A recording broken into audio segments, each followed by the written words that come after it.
Find me down in the meadow, under trees born hollow. Water glows in shallows with the light we borrow.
Hey, everybody. This is Carl. Welcome to Carl's Opinion. This is our Wednesday night, late night call-in show. And see everybody down there in the chat. Let me take a look here. See D.A. Archer. See Disabled Vet. Skywatcher. Hey, Skywatcher. How you doing? Solex. Pro-Life American. The Great Dirtbag. And let's take a look. See, I saw some other people up in there. All right. We got, Vince Dunn. Hey, Vince. How you doing? And what else did I see up there? So somebody else up there. Bruce, I think. Yeah, I saw Bruce over there. How you guys doing? Anyway, welcome to our show tonight. And yeah, big news tonight. Really big news. I mean, this is great freaking news. We had an Obama appointee out there in U.S. District for Northern District of California, Judge Tiger. There you go. Actually born in England in 1962, born in London, England, 1962, appointed by Barack Obama in 2013, and kind of goes against what Roberts was saying about we don't have Obama judges, we don't have Trump judges, we just have U.S. District Court judges. Well, that's not really true because even the Ninth Circuit slapped this guy down once before. They came out with a ruling limiting his injunction. He granted an injunction to immigration, illegal immigration rights groups, saying that Trump couldn't stop asylum seekers from seeking asylum in the United States unless they sought it first in Mexico. So he issued an injunction, halting that, saying, well, it's unconstitutional. So the Ninth Circuit came back and said, okay, we're going to let you keep your injunction, but it's going to be limited to our jurisdiction of the Ninth Circuit, to it like be California, so it wouldn't count for New Mexico. It would count for California and Arizona, but it wouldn't include New Mexico and Texas. Well, he wasn't happy with that, so then he came back, doubled down again September 9th, just 2 days ago, and says, no, I'm going to reinstitute a nationwide. If the Ninth Circuit wants to do something about it, they can.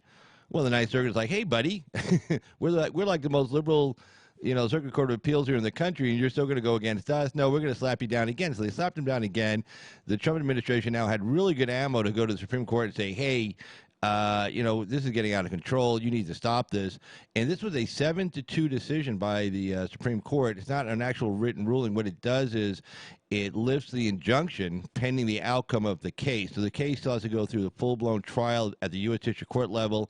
The U.S. District Court judge will probably rule for a permanent injunction. This is just a preliminary injunction. That's after a trial. That's takes about, however long it takes to get on the court's docket, 6 months, a year, whatever. So most likely this judge will rule in favor of a permanent injunction, not just a preliminary injunction. It's a bench trial for equitable relief. It doesn't go to a jury. It just goes in front of the judge. Who rule in favor of it? It'll go to the Ninth Circuit.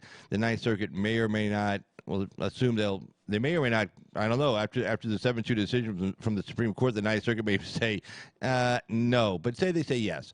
Say they agree with him, they uphold his decision on appeal, and then it goes back to the Supreme Court. Now, the nice thing what the Supreme Court did on this decision tonight, this was really, really nice, and this is really, really important.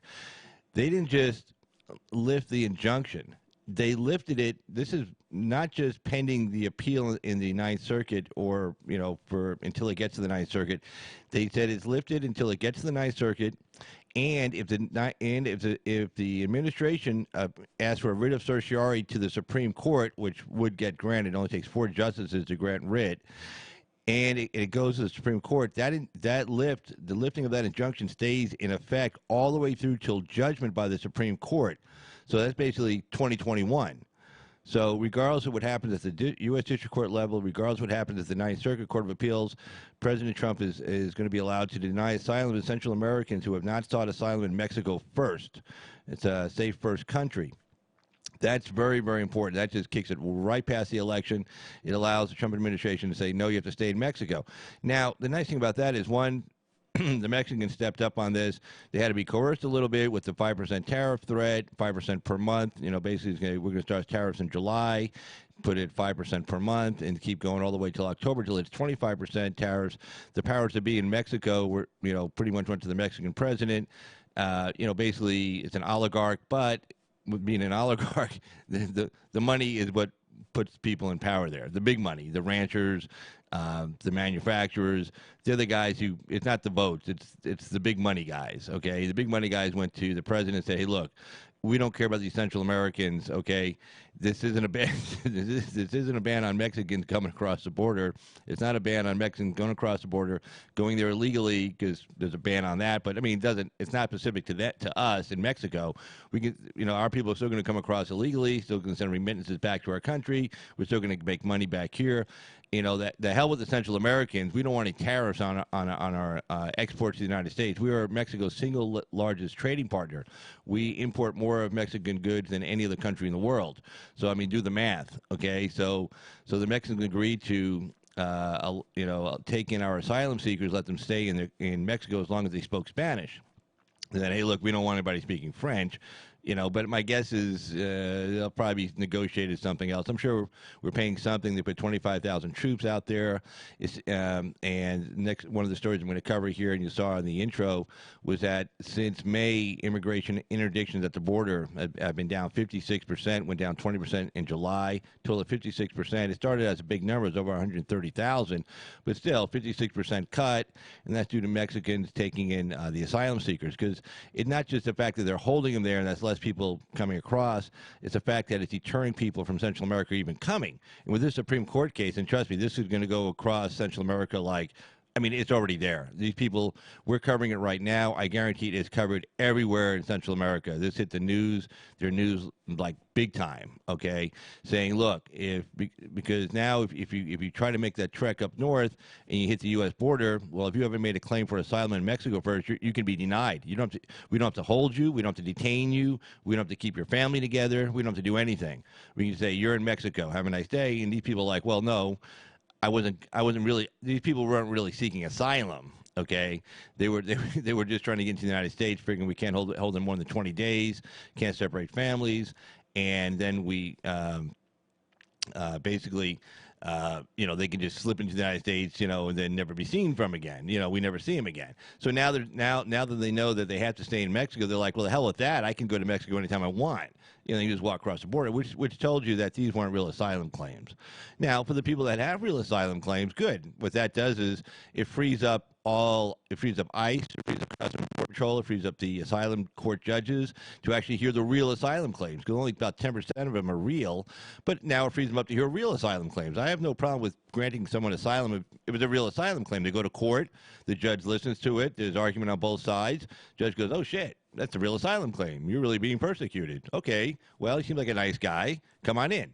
That's fine. But, for all these phony baloney asylum claims, with people just coming across saying, oh, I need asylum because I make pizzas in El Salvador and I want to make pizzas in the United States. Well, that's not an asylum claim. And, back before Trump got elected, Democrats had the same view on this. Back in 2014, President Obama at the time was talking about asylum. Got a phone call coming in. Here we go.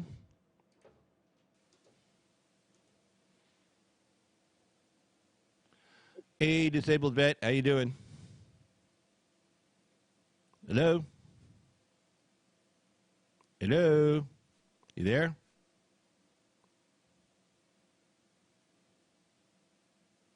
Hello? Hey, Carl. Yeah. Hey, how you doing, man?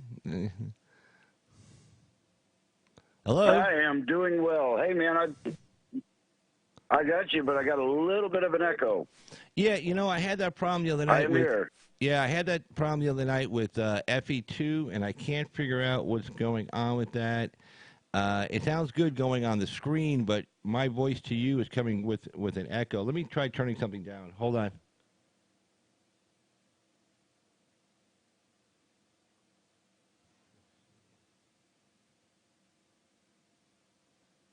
How's that? Is that any better?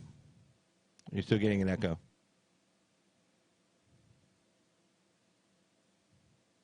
Hello? Hello? Hello?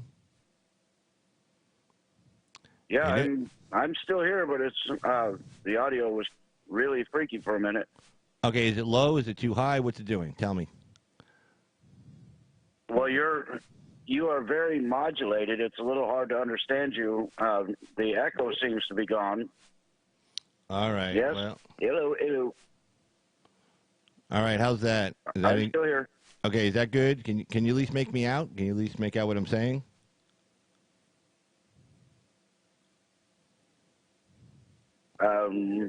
No. And Vince is like, "Can you hear me now? Can you hear me now?" Oh well. Well, I guess you couldn't hear me. Yeah, it worked okay with Effie last night. She said it did sound a little goofy, but she was able to make me out and everything. So anyway, that was the Great Disabled Vet. We had him on for a few seconds there, but maybe we'll get him back. I don't know.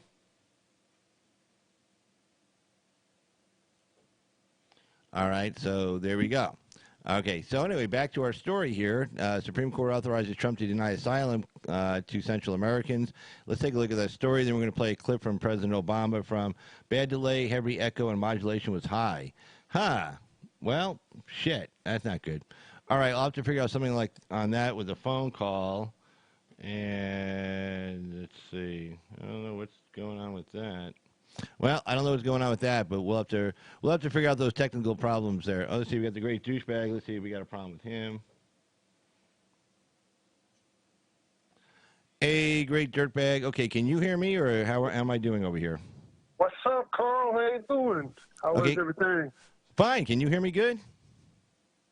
Yeah, I can hear you, but I can. Oh. It seems like. Go ahead. Go ahead. Oh. Yeah, go ahead. Is that disabled vet as well? What, calling in? Oh, do we got three-way call? No. I mean, you can't hear him talking, can you? No, it's.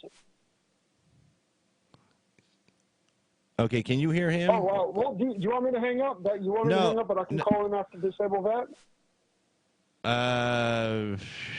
Well, yeah, go ahead. Let's see if I can hear him or not. Or if not, I'll call you right back. Okay. Whoa, Carl, that's a bad echo. Really? You getting a bad echo too? Yeah. Wow. Okay. Well. Oh wow. Carl, can you do VMix? Can you do a VMix? Yeah. Why don't you? Let me shoot you. Hold on. Let me go get my headset. I'll be right back. Okay. I'll send you. I'll email you a link right now. Okay. All right. All right. Bye. Yeah, I'm gonna go get my headset. I'll be right back. Okay. Okay. I'll email you a link. All right. Bye.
All right, we just sent the Great Dirtbag a link, so hopefully we'll be appearing by VMix video call here. So let's go ahead and get him lined up, ready to go.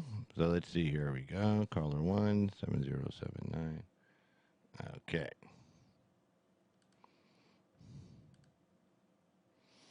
All right, so as soon as he comes in, we'll bring him on over, and let's see.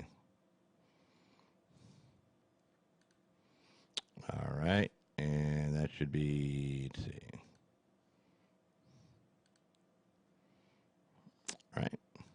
All right. So as soon as we get the great dirtbag in, we'll bring him right on in. No problem. So there we go. All right. So back to the story. So Supreme Court authorizes. Let's see. Let's get back here. Boom. All righty. Yeah. Oh my God. The chicken was the bomb. Okay. Hat on. Anyone else? Hey, you got your hat on. All right, Solex. Good job. Hear you just fine. No DVP though. No. Yeah. No DVP. I don't know what that means. No DVP though. Oh, disabled vet. Okay. Yeah. Yeah.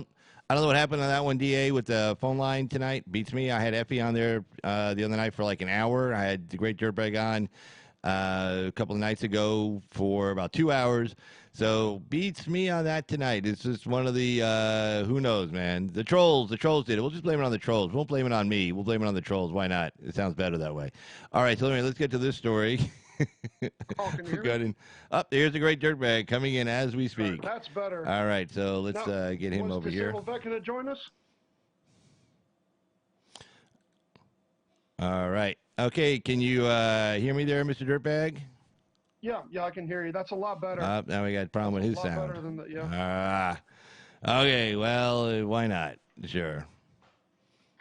Let's see. That's cool. I Mixer. I remember last time I tried to go live with you, and we weren't able to get on for some reason. I don't know what happened.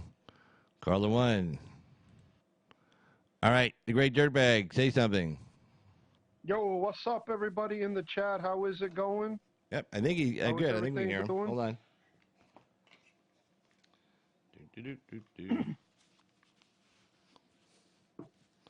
All right, you there, Mr. Dirtbag? Yeah, I'm still here. Are you there? Yeah, I'm here. Can you hear me? All right. Yep, I got you. Good job. Cool. Awesome. All right, so we got the Great Dirtbag on tonight with us, and so I assume you saw the story up there regarding the Supreme Court. I haven't seen that. It's been a couple of days since I've seen any news, but it doesn't surprise me because I know that Pelosi's been sending like some of the Democrats have been going to like Guatemala to try and undermine Trump's talks with them, like trying to get them to not agree to anything Trump wants or anything as far as asylum claims go. And I don't know, Carl, every day you see something and you see something new, and it's like, it all goes back to what I said before. These globalists have a stranglehold on these Democrats. These Democrats, they're already, like right now, what they're doing to Tulsi Gabbard. They don't want other Democrats like Tulsi Gabbard attacking the likes of Kamala Harris and Biden, because again, they want those socialist progressives in there so they can knock down the borders, pass legislation that's going to triple, quadruple, our deficit, prop up the welfare class. Right. They want to, nothing surprises me anymore. Nothing surprises me anymore with, they're desperate. That's what it is. They're desperate. They're trying every trick in the book to try and just take our country down. It's like if they can't have their way, then nobody's going to be able to live a life, you'd be able to live their life. You know what I'm saying? Right. No, but Supreme Court, this is a big ruling. This is a big ruling today. This is huge. Yeah. Yeah. So, this allows, this is totally going to deter people from wanting to come across, without a doubt. Yeah. Well, have you heard anything new about, I haven't really seen anything from Colfage's group in a while about building the border. I think last time I saw they had, oh boy, what was the last number I saw? It was like 300 and some miles or something built that they were working on. But you really don't hear much about them anymore. They're still going strong. They're still getting their donations. But have you heard anything more about what progress they've been making? No, I haven't heard anything about that. I haven't heard anything about him at all. But did you see this story tonight? This is like a big fucking story. Did you see this one? This is like huge. Oh, the one that's on this. The one of the Supreme Court. The one I had on the screen. That's like bigger than Kofage is building the freaking wall with the GoFundMe money. This is like 10,000 times bigger than that. This is huge. Oh wow. You know what? No, I haven't. But go ahead, and I'll weigh in. Okay, well, hold on. Okay, tell you what. Let me let's see. Thanks in let's see. Where's? Hold on a second. Let me see something. And this was the. Oh, this is okay. Supreme Court. Yeah. Hold on a second. Hold on. Let me see which one. May 11th, May 9th. Okay, hold on. Let me get to this. Carl, I love the raccoon. Oh, you love? Good. Good job. Okay. I'm glad you like the raccoon. So let me get, let's see, drafts.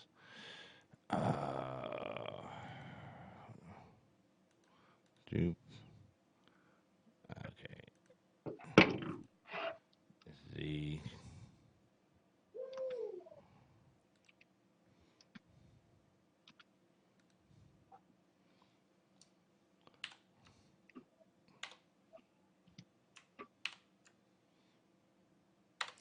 All right, hold on. Let me send this off to the disabled vets. All right, disabled vet, it's on its way, man. It's on its way. All right. Cool, awesome. All right. So, I got my, you know what, Carl, today I got my laptop and my iPad with me, so I can look up different stories and stuff. Oh, good deal. I came prepared tonight. All right, I tell you what, we'll let's get this one story over here. We'll minimize ourselves and we can read the story. So Okay. actually, let's do it this way. I'm going to bring us in here. Okay, hold on. Does he have good internet where he's at? Good connection? He should. I think. Well, he didn't the other night, but hopefully about 2 weeks ago he didn't have good connection. But hopefully tonight he's got good connection. So let's take a look real quick here. Let's see. Oh, Carl, while you're doing that, I'll tell you something funny. Yeah, go ahead. I don't know if it was coincidence or if it's somebody that truly, truly hates me. But when I was logging into my wall in Parlor the other day, I noticed, you know, the CAPTCHA that they have where you put in the letters to make sure that you're not a robot. Right.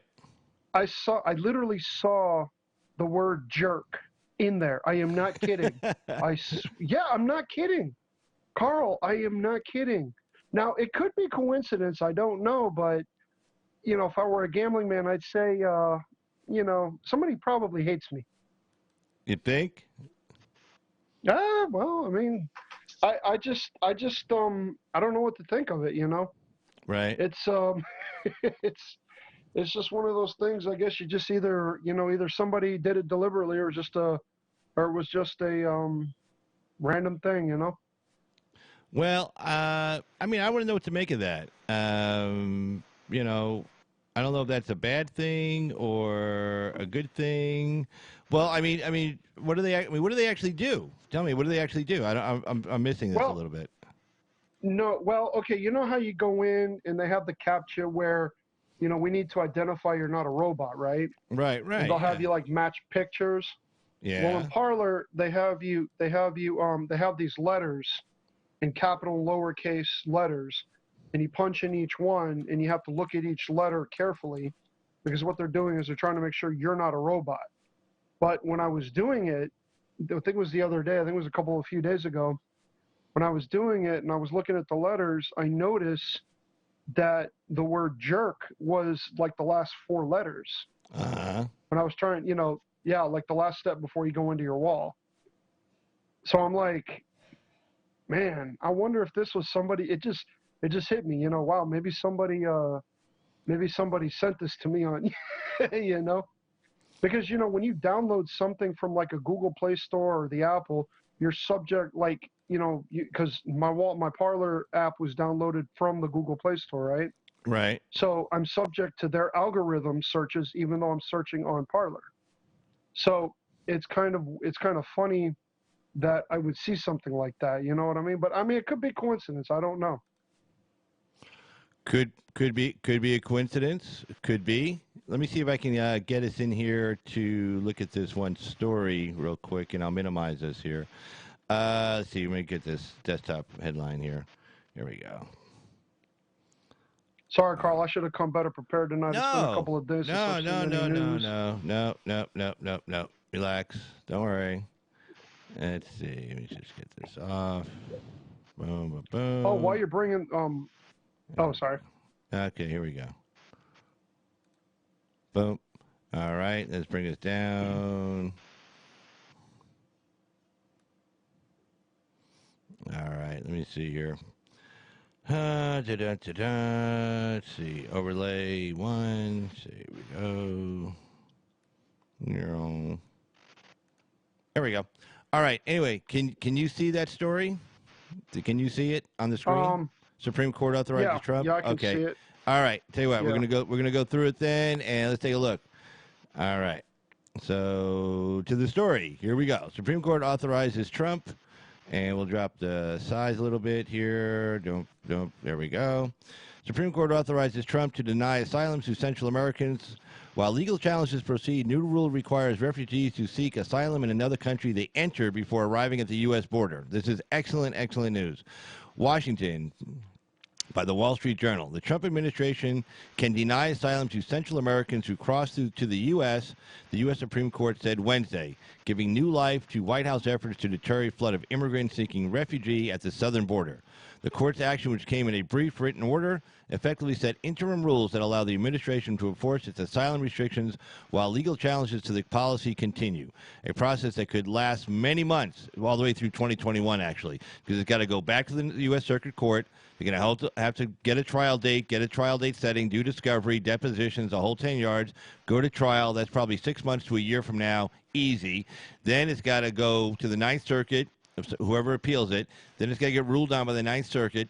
Then finally, somebody will appeal it to the Supreme Court. They got to grant writ of certiorari. Then it's got to be heard. You're talking 2021, 2022, while this lifting of this injunction is in place. So this can go on for the next 2 years easily, at least the next full year, without blinking an eye. Past November 2020 for sure. So anyway, the High Court's order stayed the effect of lower court injunctions that barred the administration's plans. One of those injunctions was issued this week by a federal judge in California. The other one, I believe, was in Maryland. The policy, one of several measures the Trump administration has taken to deter immigration from Latin America, demands that refugees seek asylum in a safe country, which Mexico has been declared a safe country they enter before reaching the U.S. The rules effectively cut off most asylum claims from people coming from El Salvador, Guatemala, Honduras. And here's Donald Trump sent out a tweet. You see there on the picture. Big United States Supreme Court win for the border on asylum. And he shows a picture of the Supreme Court. Yay. The court's, here we go. The court's unsigned order was a single paragraph and didn't provide any legal rationale. The justice's action isn't a ruling on the merits, which is still proceeding in lower courts. But however, I think that we got disabled vet coming in because I hear Cool. I hear an echo coming back in my ear. So unless it's yours, probably it might be disabled vet. No, I don't hear an echo. Okay, it must be disabled vet coming in.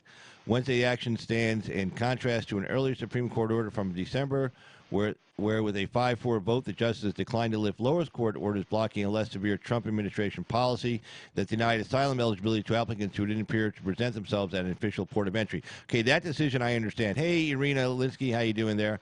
Okay, that decision I understand. The Trump administration said, hey, you have to go through a port of entry to seek asylum. And the Supreme Court said the statute on asylum doesn't contain any such restriction, so we're not going to write one in for you. So they upheld the policy down below. That made sense. I didn't have a problem with that. This one though is a deal killer. This is awesome. This is so fantastic. But anyway, yeah. Let's see. It wasn't okay. President Trump said on Twitter, "Big United Supreme Court win." So anyway, here's the important thing. This was a 7-2 vote. 2 of the liberal justices joined the conservatives on this vote. You had Roberts. Let's see.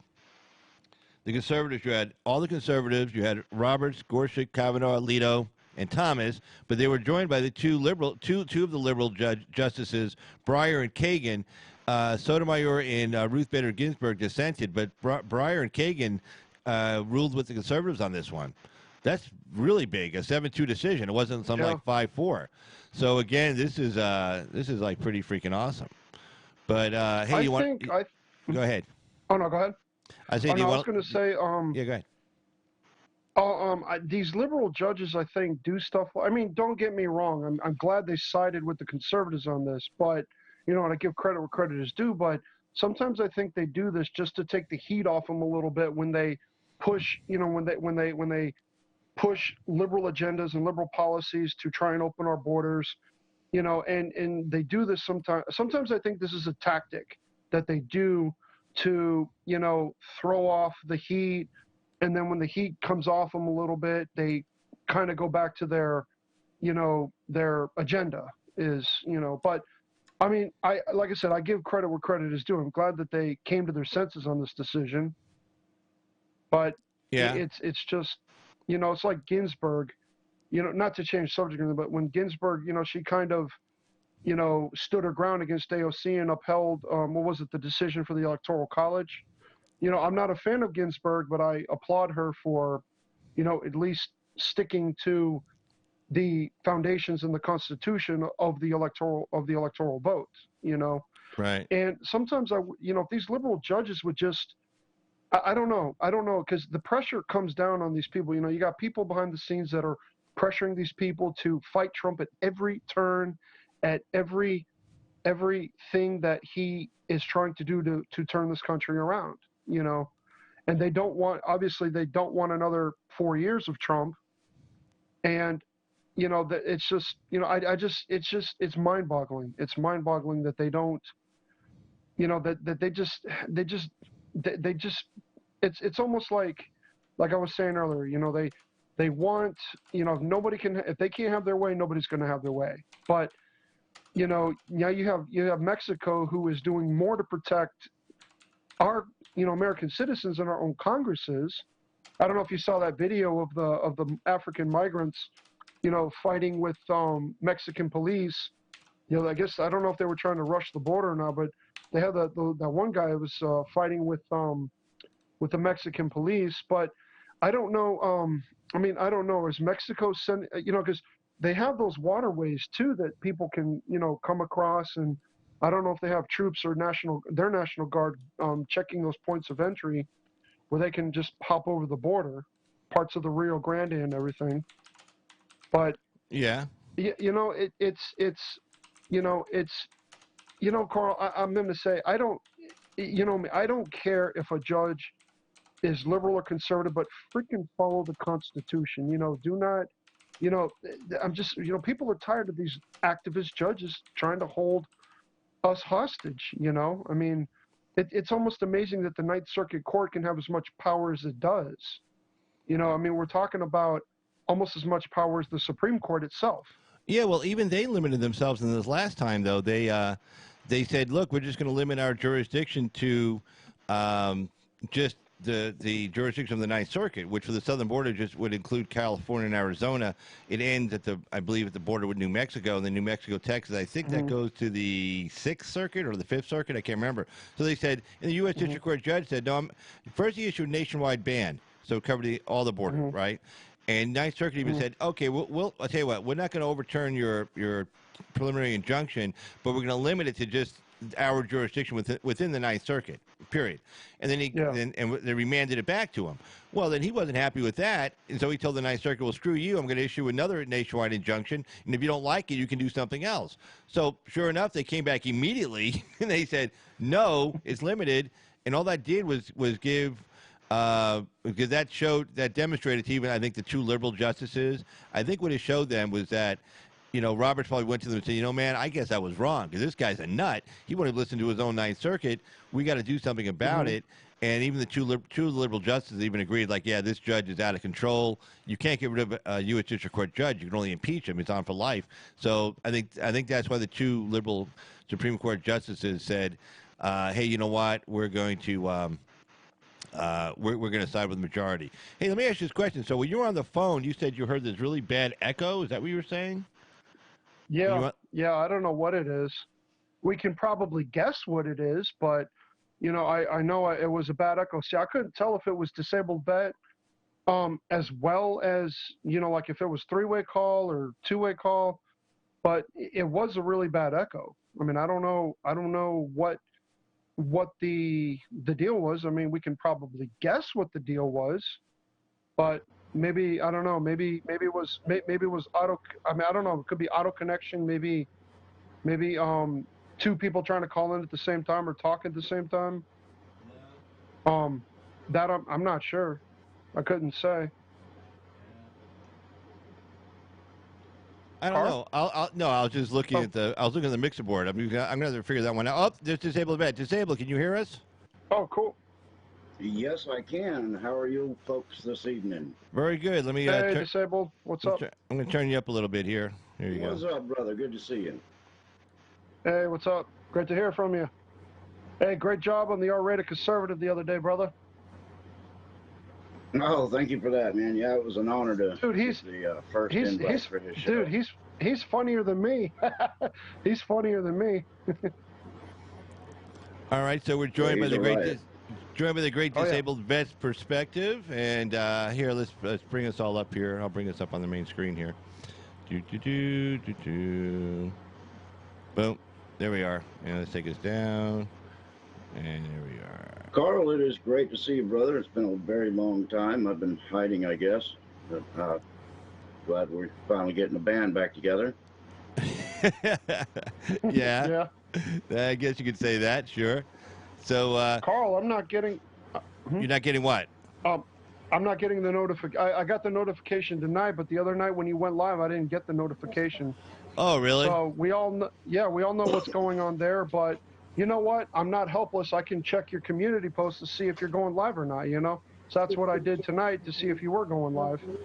Oh, yeah, okay, good deal. Yeah, I mean they're Yep. just messing with me on that, unfortunately. So you know, there's not much we can do about it. You know, you just gotta. No, it's, you know, Yeah, they're screwing with all of us. Yeah.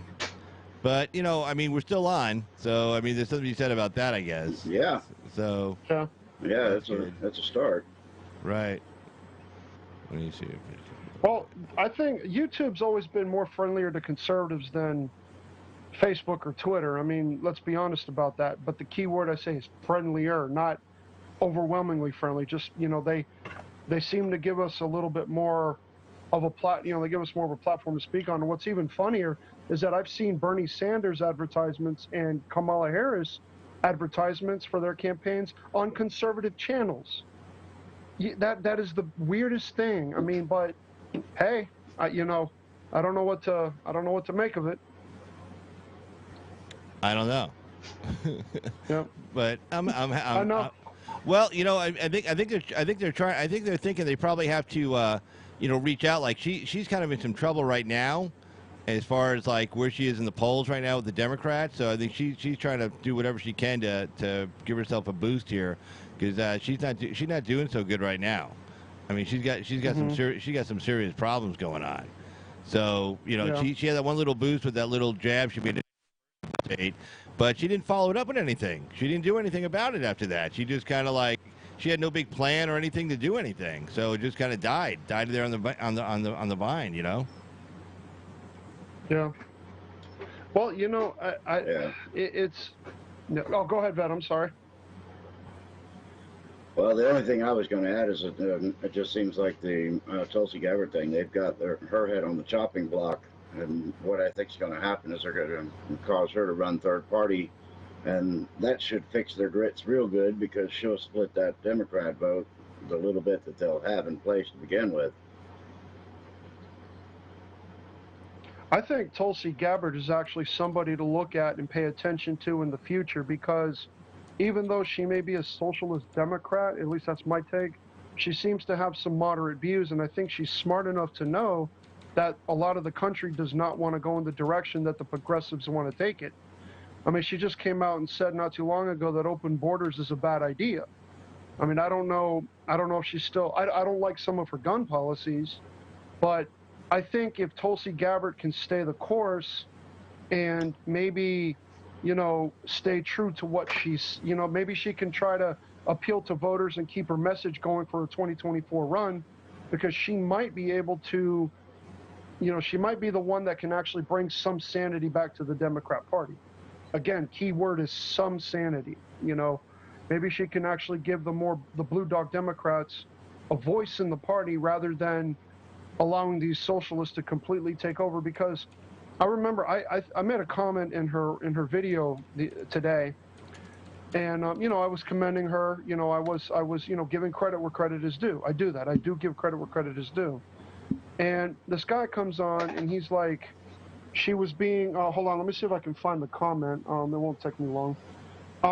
You know, but he was like, well, Tulsi is being held back by the right of center Democrats. And I'm like, no, she's being held back by the, you know, she's being asked to lead by the elites and the super PACs of the globalists that are influencing policy within the DNC to change the rules. In other words, they do not want those, again, it all goes back to what I was saying before, Carl. They do not want those moderate Democrats in the Democrat Party. They just want the social, right, you know, they're trying to make it all about the socialist Democrats, the progressives, the far left radicals, as far as you can get. That's all they want in the Democrat Party. They don't want any of those again, they don't want any of those moderates in there, you know. I don't know. What do you think, Carl? I found a comment. No, they don't want the moderates. That's why they're keeping Tulsi Gabbard out right now.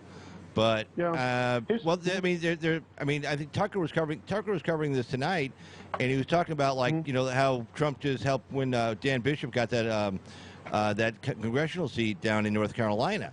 You know, like in fact, Trump went to Fayetteville, and that county was voted blue in 2018, and he just got it to switch red. Now, it only switched red. It only voted in favor of the Republican by like say 300 votes. It was really close, but still, it went from blue to red. And he basically, you know, all the liberal outlets this whole week, you know, Monday, Tuesday, we're talking about, oh, this is going to be bad for Trump, and it's going to show that Trump can't carry, you know, going forward. He won't be able to push any of the Republicans going forward. I mean, all this terrible nonsense. And I was watching MSNBC when the result was finally concluded. They wouldn't even call it 90% of the vote in. He was up by over 3,000 votes. It pretty much meant like everybody else to be counted would have had to vote the other way. They still wouldn't call it. But they said, oh, there's still a chance, and oh yeah, and Trump's going to be in trouble. And then finally they called it, and they just killed the story. You know, it went from 2 days of, oh, this is going to be terrible for Trump, Trump's going to be bad, it's going to be awful, to suddenly, boom. So they Tucker this one Democrat on, and he goes, what do you think did it like in North Carolina? He goes, what's the difference from 2018 till now? And the guy goes, pretty much the Democratic debates, where people are saying some really crazy shit up there. I mean, most Americans are against, most Democrats, they did polling, most Democrats are against free health care for illegal aliens. Most Democrats are against, you know, decriminalizing, you know, illegal aliens. And then suddenly, you know, you got all these candidates that are raising their hand on this shit, and most Americans are having a hard time paying for their own health insurance, and let alone handing it off to some foreign nationals for free. So, you know, if they want to keep the moderates out, well, it's to their own demise. I mean, who's going to vote? I mean, do you see Warren winning? No. Sanders winning? No. It's not going to happen. Mayor Pete? No. Beto? No. Harris now? No. I mean, none of these people are presidential. You know, people aren't. The idea that anybody except a complete nutcase can go in that booth and pull the trigger for these people is insane. It's not going to happen. Carl, the thing that concerns me is that well, I was going to say, the thing that concerns me is if a Democrat does get the office again, this uber left progressive psychopaths seem to have an awful lot of power, and I could see them just bulldozing a moderate once they get them in there and forcing them to toe the line for the Democrat Party. I just think it could be completely detrimental to this country if another Democrat ends up in that seat. Yeah. Because Soros is putting a lot of money behind these progressive Democrats, and I tell you, you know, the DNC may be broke, but you know, when a progressive wins a primary, you're going to watch Soros and his cabal funnel all kinds of money into their advertising, into their campaigns. I mean, they're probably poised to spend more money than the 2018 midterms. I'm guessing. Yeah, and DA Archer was asking a question he wanted to know about as far as the backlog case on the asylum claims. Now, as far as I know, just to let you know, as far as I know, this order isn't retroactive. So if you're here already and you're inside the United States, I mean, you potentially could get like, I can't see how they could work it where they give an order to people, not like, because it wouldn't be a deportation order. It would be an order that you have to wait in Mexico pending your claim. So I can't see logistically how they could make such an order up. So my guess is the backlog is still the backlog on the prior asylum claims, but at least going forward, it's going to be cut. It's going to be cut way back. So that's good news.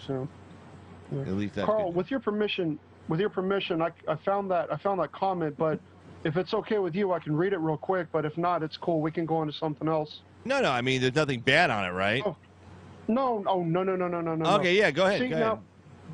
Now, the reason why I wrote this comment in her video was to see how many people were, I got about 7 likes. It says, it's a shame that the progressive socialists have pushed Tulsi Gabbard out of the primary. This was directed to her base when I made this comment. It said, I guess it's kind of tells you where the DNC's priorities are. The fact that the DNC is not allowing Tulsi to partake in the primaries is denying those that support her the right to hear her speak.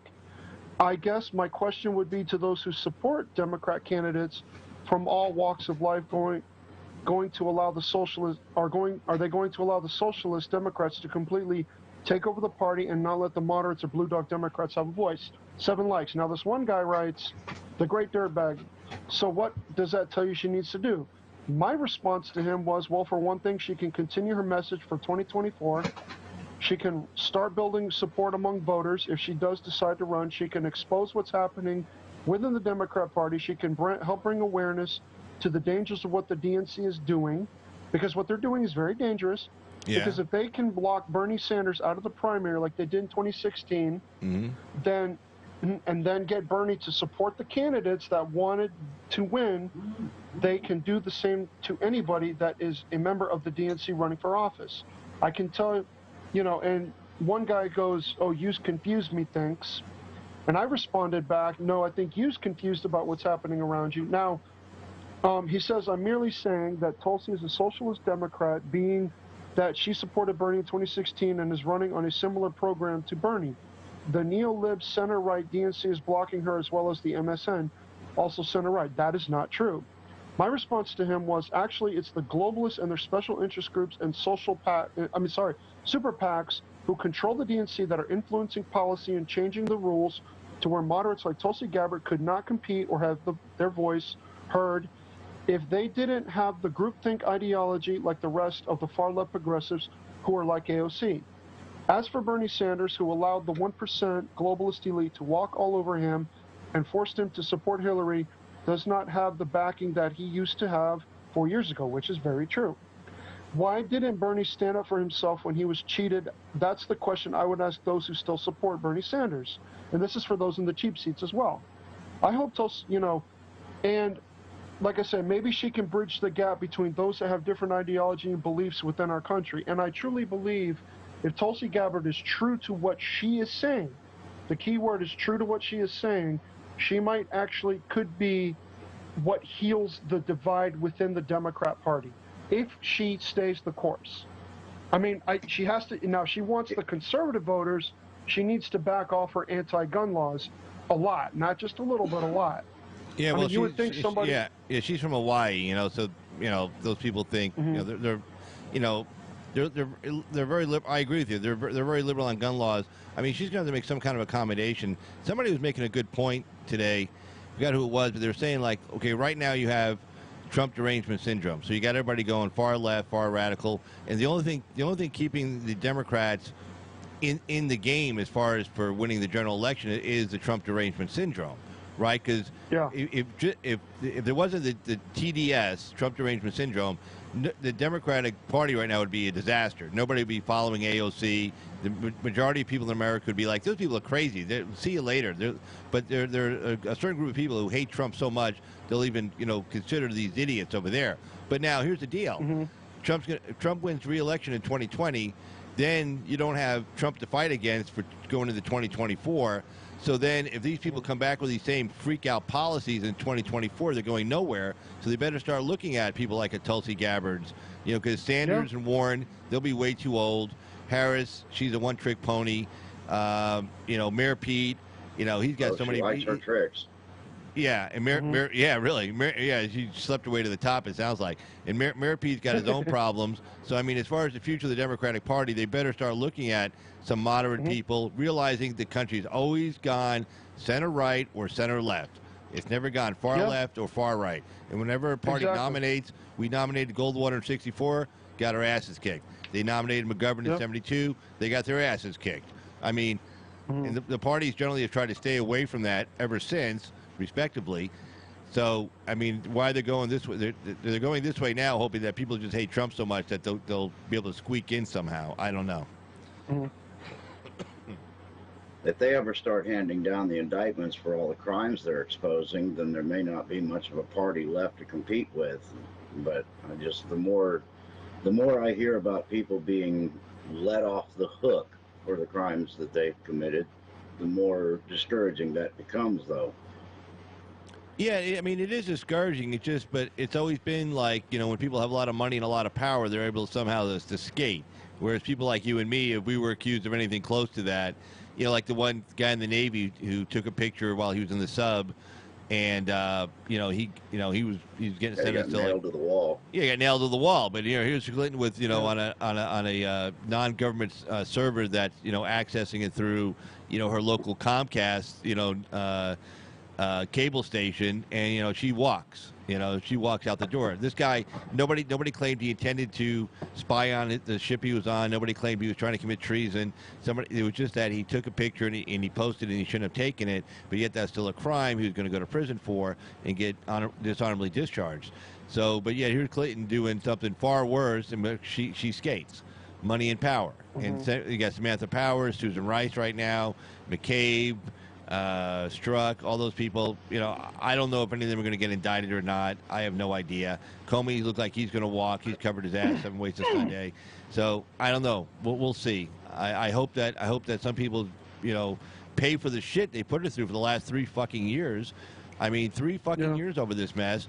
I mean, Trump's doing really great with the economy and everything right now, but just imagine if he didn't have to deal with this shit hanging over his head for the last 2.5 years, and if he had held on to the House because there wasn't this Mueller thing hanging over his head, if we hung on to the House, things we could have got done right now. So, I hope somebody pays the price for what they did to us. I really do. Yeah. I don't, well, you were saying it's money and power, but I think it's a little more than just money and power, because it seems to also have a lot to do with party. If you are Republican or conservative leaning, then you're getting the entire legal system thrown at you.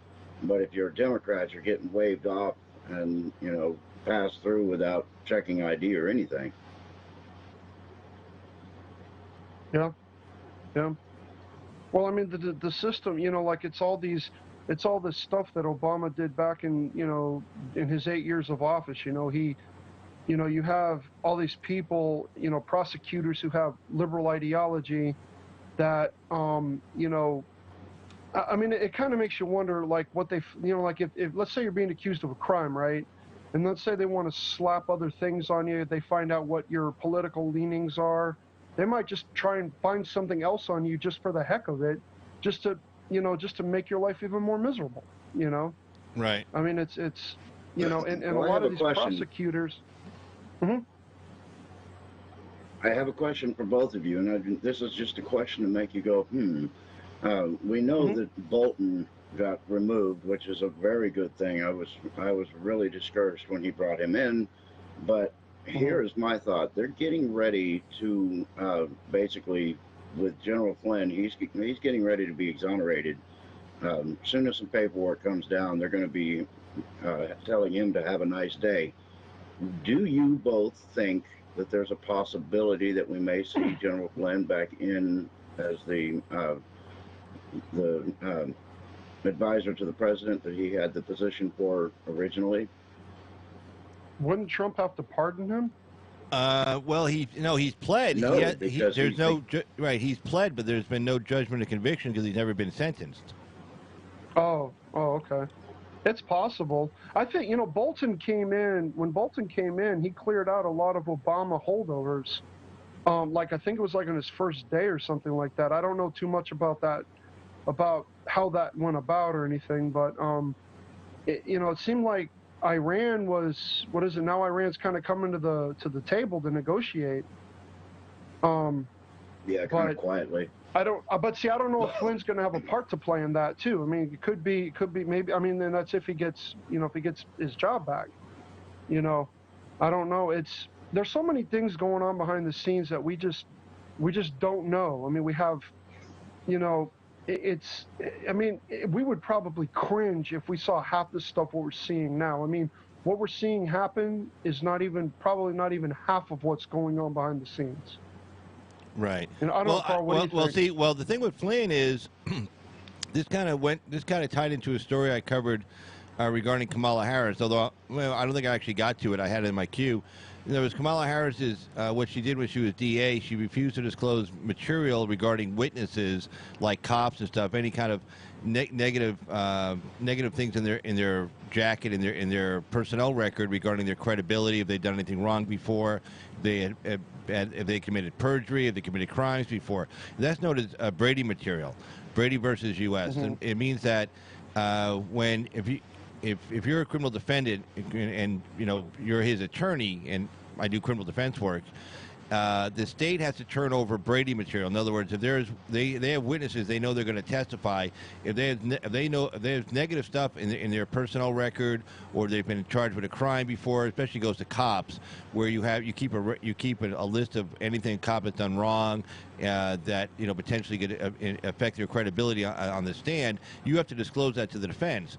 Now, what just happened with Flynn, and the judge is kind of pissed off about this, was that it turns out there was a memo written from the British Embassy here in D.C. to the State Department. I believe it was the State Department, might have been the Justice Department, saying, "Hey, look, this guy is not to be trusted. He has no credibility.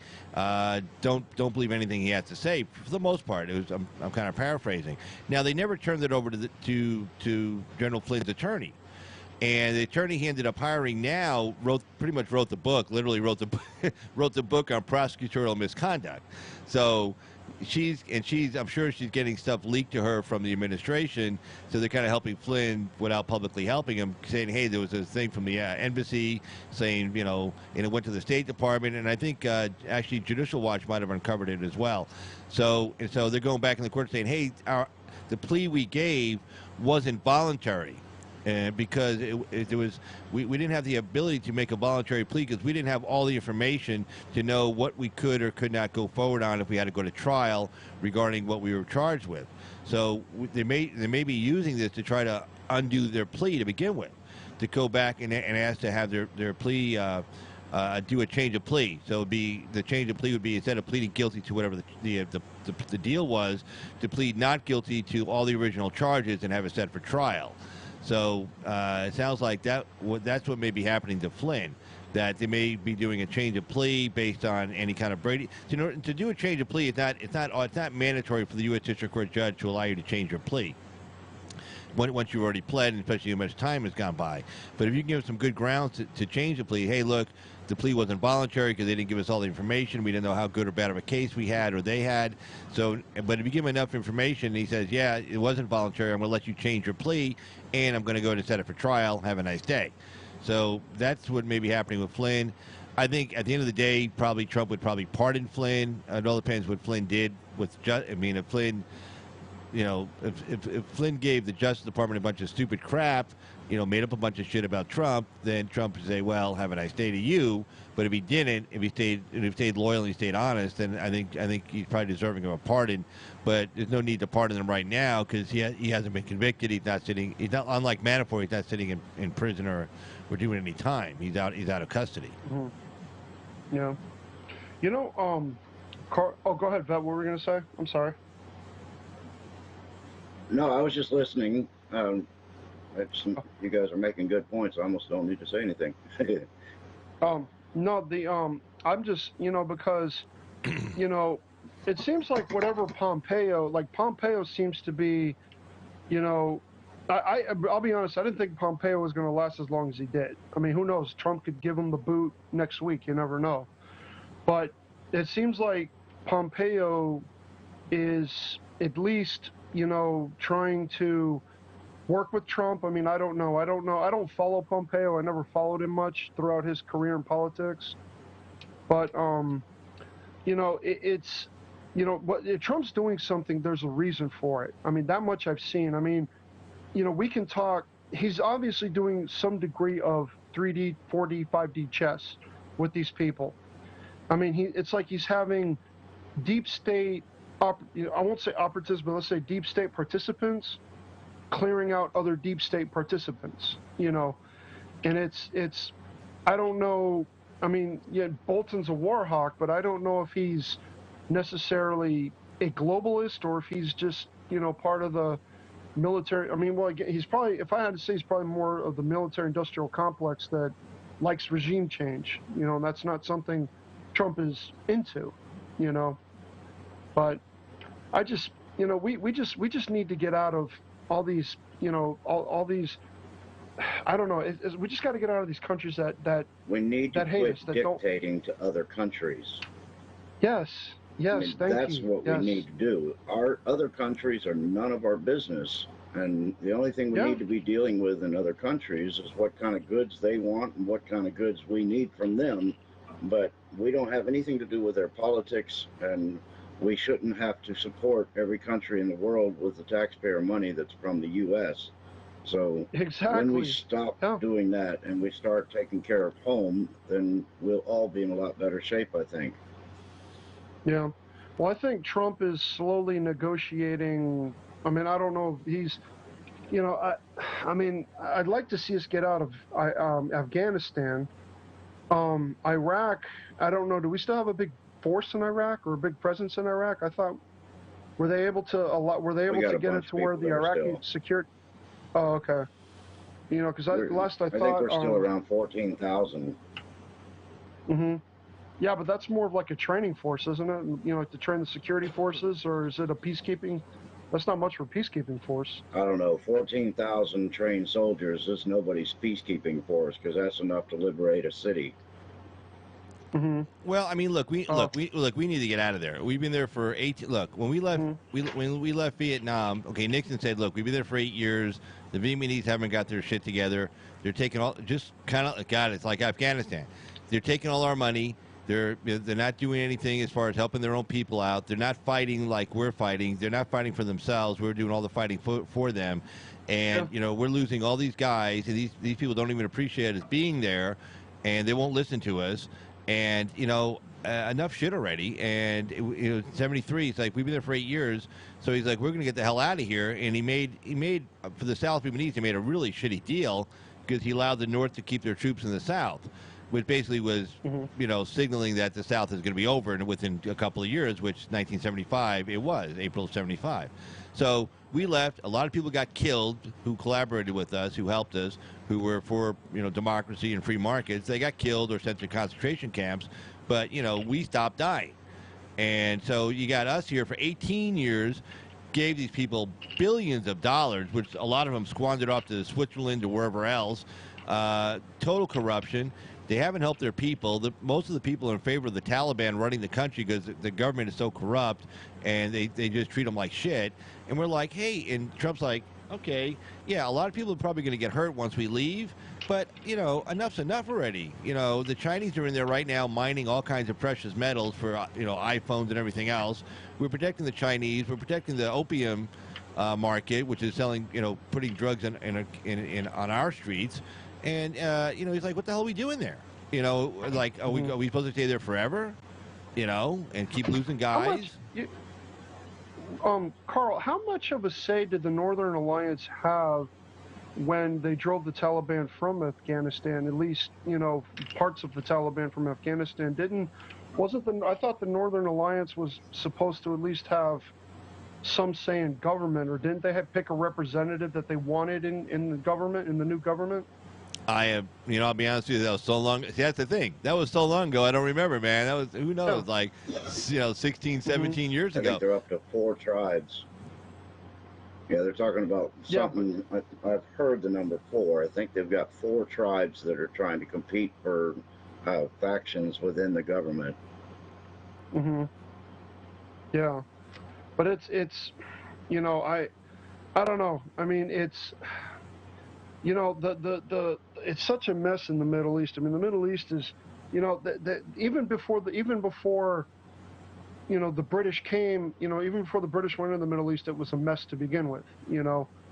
And, you know, the war after war after war. I mean, these, you know, these it just boggles my mind that that these people just, it's like they don't want to, it's like they don't want to assimilate to any other kind of ideology other than what they know. I mean, I don't know. I mean, how do you fix something like that? You know, I don't even know if you can fix something like that. I mean, first you got to be willing to learn something else, and then you got to have the patience to learn.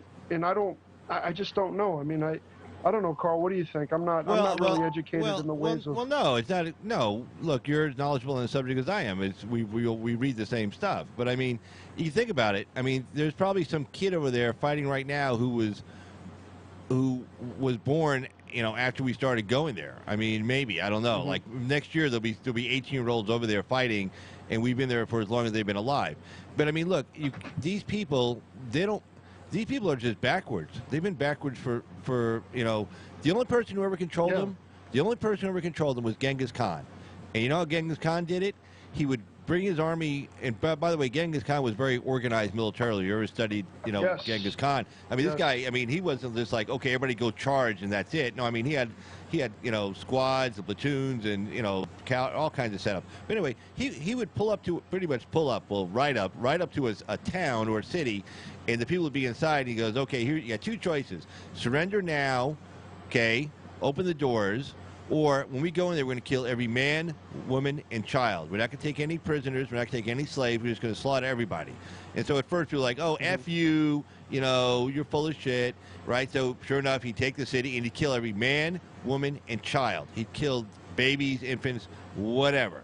And then he'd go to the next city, and they'd say F you too, and he'd do the same thing. And then by the time he got to the third city, he'd be like, yeah, we're opening the gates now. Come on in. Have a nice day. The only person ever controlled Alexander the Great couldn't control them. The Persians couldn't control those people. I think the Indians were in there for a bit. They split. Obviously the British couldn't handle it. The Russians couldn't handle it. I mean, nobody can control these people. They're backwards. Most of them want like some kind of Taliban. They're all like into Sharia law for the most part. That's where the Taliban is at.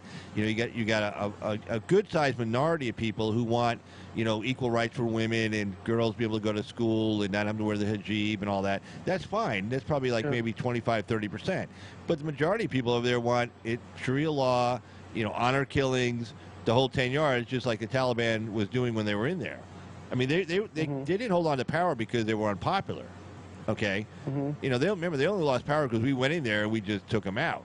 That was it. But it wasn't for that. They still would have been there. Yeah.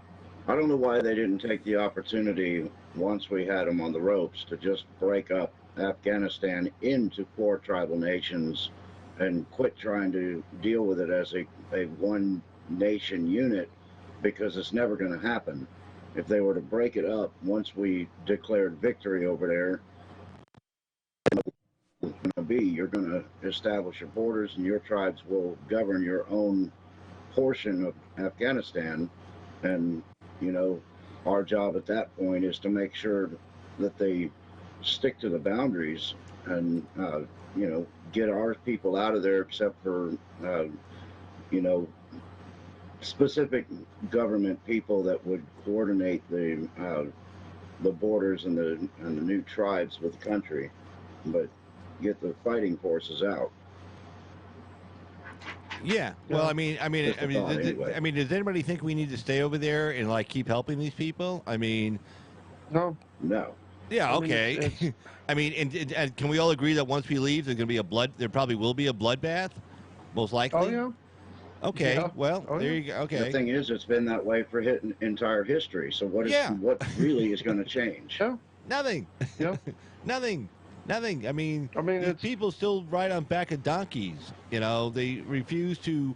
They don't want to accept any kind of modern technology or anything, and we're over there dying for But they them. sure want to accept that modern dollar. Oh yeah, and Yeah. they've been, like I said, they've been shooting it off to Switzerland and anywhere else they can find it, but it hasn't been going to help their people. And the Taliban are like, well, it's like shit, we're bad, but these guys are just as bad. And Trump for his part is trying to get us out of there, and he's trying to do it in a way where here's a big thing for us. We just don't want that place to be a safe haven where terrorists can form up and then export terrorism outside of their borders. Pretty much what they want to do inside their borders, hey man, that's your business, have a nice day. And pretty much the deal is going to be, look, don't fuck with us, don't fuck with anybody outside your border, and we're not going to come back and blow the shit out of you. But if you do fuck with us outside of your border, then guess what? We're going to bring in the bombers, and we're just going to level places. And we don't care who dies, in there, collateral damage or not. We're just going to level cities and waterways and sewer plants and whatever, you know. And that's probably a fair deal. You know, Carl, there's something that nobody has talked about yet. And what's interesting, and you would think they would be, because there was a video that I posted on my wall in Parlor today, and it's gotten some response, of AOC's challenger, the woman from Jamaica who's actually looking to replace AOC because she was not happy with what AOC did with the Amazon deal. But you don't hear anybody trying to challenge Ilhan Omar or Rashida Tlaib. You know, it's almost like they're, you know, see, because out of the squad, AOC is expendable. She's expendable to that group. It's Rashida Tlaib and Ilhan Omar that are the two that seem to be protected. It's like nobody wants to run against them. You know, have you ever noticed that? You know, nobody's talking about. Nobody has come forward. They're really they're in safe places. Like what? Tlaib's in. Shit, where's Tlaib? Tlaib's in Michigan, or I always mix. Yeah, now I mix no, them up. Yeah, Ilhan Omar's in Michigan. Right, one's in Michigan, one's in Minnesota. So I think Tlaib is in Minnesota, I think, and Omar is in Michigan, right? Dearborn. There's a rise. Yeah, there's a rise in patriots. I think there's a rise in patriotic people running for Congress. There was another post that I'm very active on Parler. People got to get active on Parler. There was a Mark Robinson, the guy who ripped his city council a new one because of what they were doing with, I don't know if they were trying to keep a gun show out or something, but he literally let them have it. I'm sure you saw that speech that he gave. I posted on my wall in Parler that he's running for office in North Carolina to try and bring awareness to, you know, hey, look, this guy is running in your district, you know, try and help the guy out, you know, echo this, get this out there. And I've gotten over almost 260 retweets on it, which is not bad for a small platform on Parler. And that's what people got to do. They got to make this stuff known. They got to make this stuff, put this information out there. You know, like there's another group that I've been promoting on my wall in Parler called Young Americans Against Socialism. And they're, I think one of the guys who was involved with Turning Point USA is trying to help get this organization off the ground. Her name is, the girl who started it is Morgan Zeggers, I think her name is. But, you know, they make videos and they, you know, they document people's stories about how they left.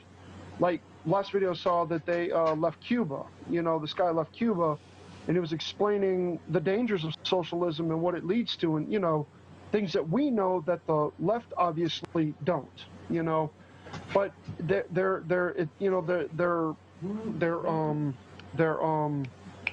YouTube page obviously is shadow banned. Not very, you know. Josh Bernstein brought it to my attention. That's how I found out about them. Oh, hey, Dirtbag, yeah. Pro Life's asking if you could post a link to Parler. I could try. Let me see. I can try. Let me. I just type let me in see if I can. parler.com. Looks right like there. looks like she's going. She's going night. Anyway. Oh. I was gonna say because I don't know Good if it'll night, let me. Michelle. I have the app on my phone, but I don't have it on my because right now if I go off on my phone, it's gonna shut off the camera. Oh no, don't worry about it. I don't have it on my laptop. Okay, I'm sorry about that. Sorry. But I'll remember for next time. But Alex, you found me on Parler, didn't you? Disable that. Yeah. Yeah, you found me on Parler. Yeah. Yeah, but It's pretty easy to navigate. So yeah. You know, if people just get over there and put parler.com, you get on there, and then like mine is disabled vets perspective, just like it is on everything else. So you know, it's pretty simple to navigate, and your suggestions actually hit based on what you follow. I've grown pretty fast over there. I've had a few people with big platforms over there promote me, but you know, like I said, I use those one-liners to grab people's attention, but then I try not to overdo the one-liners. I try to, you know, give more, you know, post things, bring things to people's awareness. And the funny thing is, I'm not getting notifications from when I get likes and echoes on Parler. And we all know how that goes because Well, I was yeah, I getting don't them left either. to right. Yeah, yeah. And it seemed like it Yeah. kind of started I when don't I know posted that thing with who Mark. hosts it. I forget his name. Jack That's Motzi, I the think his question name is. Yeah, but it's Well, I posted. the host serving farm, because if it's Google, Oh, for instance, they still own the servers and they can still tweak even with other smaller companies. yeah, yeah, that's true. But you know, I just go in there and you know, like I'll have like, I think today when I went to check, I had like 100 and some notifications from like the last 3 hours from when I checked it. But you know, I'm always trying to get people with small platforms who are coming onto my platform. I don't echo what they echo. I echo their posts because when I echo what they post rather than what they've already echoed, it helps to get them on the map and help people, you know, recognize them, to help them grow their platform, to give them a voice. You know, because God knows we Right. need everybody, you know, to have some kind of a voice through a large platform. You know, and this was something I never Well, I hate intended to to be a do, party but. pooper. Mhm. It's almost 1:20 my time. My animals are all about to eat me if I don't go to bed. All right, man. That's cool. Carl, Okay. I All right. appreciate you letting me on here, man. It's good to see you guys again. Definitely Oh good yeah, seeing good you, to see you man. too, Disabled. On the next one. Without a doubt. I'll try Without to a get doubt. on here a little more often and see you guys. All right. All right. Good night, Hey, it was everybody. good seeing you again. Good talking to you again. Take care. All right, have a good one. Good All night. right, bye-bye. Bye-bye. Okay. Carl? Yeah, you there? Oh, yeah, Yeah. I'm still here. Yeah, no, I just may hung have up. to go get my.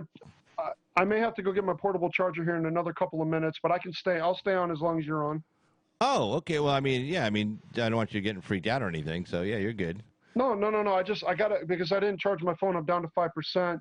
But if it goes down, I'll probably lose the connection. So, let me run and get my charger real quick, and I'll be right back. Yeah, go ahead. You're fine. All right. You're good to go. Okay. I got it covered. I'll be right back. In fact, you know what I'll do? I'll show the Barack Obama clip. All right, while the great dirtbag is getting his charger, I'll go ahead and show the clip from Barack Obama from 2014. So let me just get that queued up here, and we'll do that. So let's take a look. Okay. Oh, there we go. All right, and let's do this.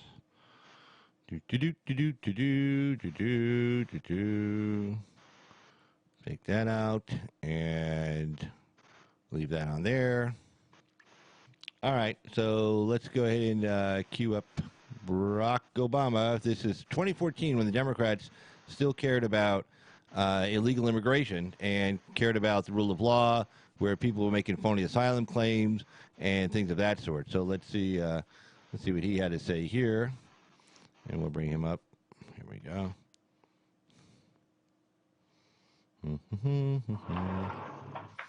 All right, and we're going to play this, and we'll mute Mr. Dirtbag so when he comes back. Mr. Okay, hold on. There you go. Let's see.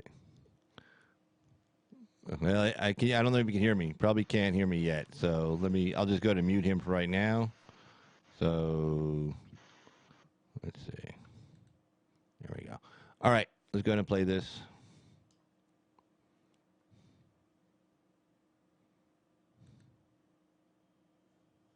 Because I felt like some of the stories were a little overprint. And as I explained to my fellow presidents, under U.S. law, we admit a certain number of refugees from all around the world based on some fairly narrow criteria. And typically, refugee status is not granted just based on economic need or because a family lives in a bad neighborhood or poverty. It's typically defined fairly narrowly.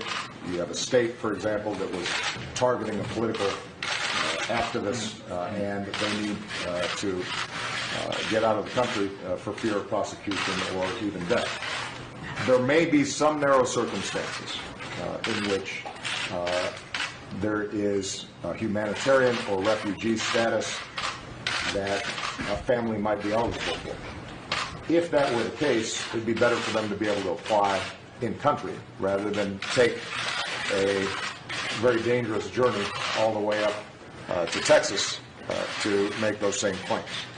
But I think it's important to recognize that that would not necessarily accommodate a large number of additional migrants. What's more important is going to be for us to be able to find the kinds of solutions, both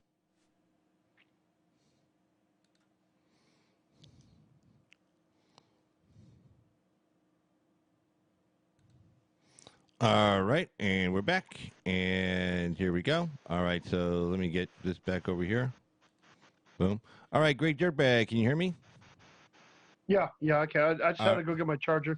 Right, gotcha. All right, so yeah, I was just playing there. That was Barack Obama in 2014, and if he was saying that on the debate stage today in 2019, he'd get literally booed off the debate stage.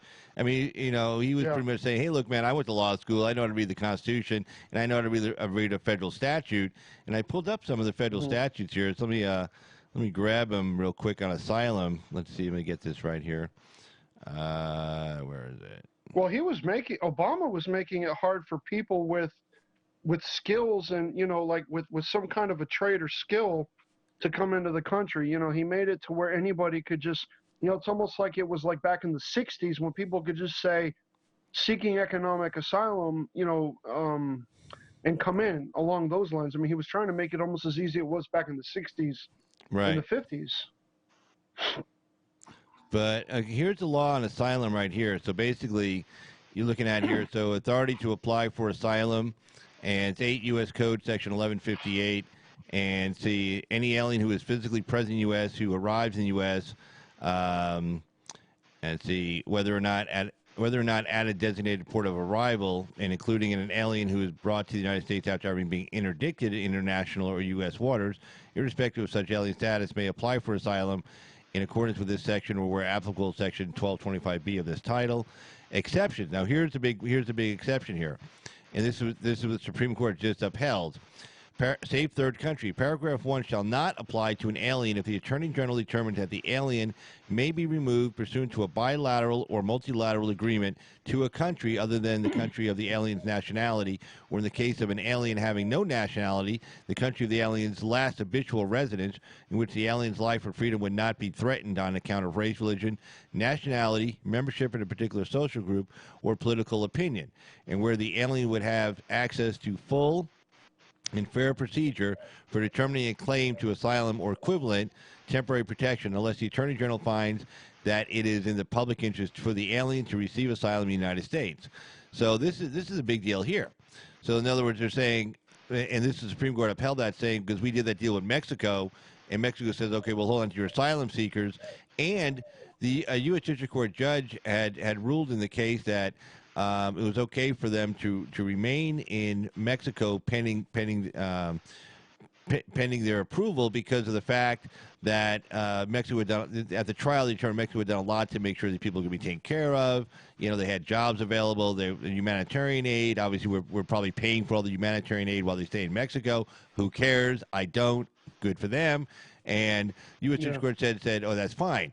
So when Trump said, okay, we want to even just stop them from even coming across unless they made that claim in Mexico first, not just a claim in the United States where they wait in Mexico, but they have to make the claim first. Then the U.S. District Court judge, the Obama appointee, the guy who was born in London, England in 1962, said, no, you can't do that. The Ninth Circuit Court of Appeals says, okay, we'll agree with you, but only for our jurisdiction. He came back with another order saying, no, it's for the whole country. And then the U.S. Supreme Court got involved just tonight, 2 days later, saying, no, screw you. We're gonna lift the stay, the injunction, until we hear the case on its merits, which is probably about 2 years from now when we issue a ruling on it. And meanwhile, the administration keep doing this.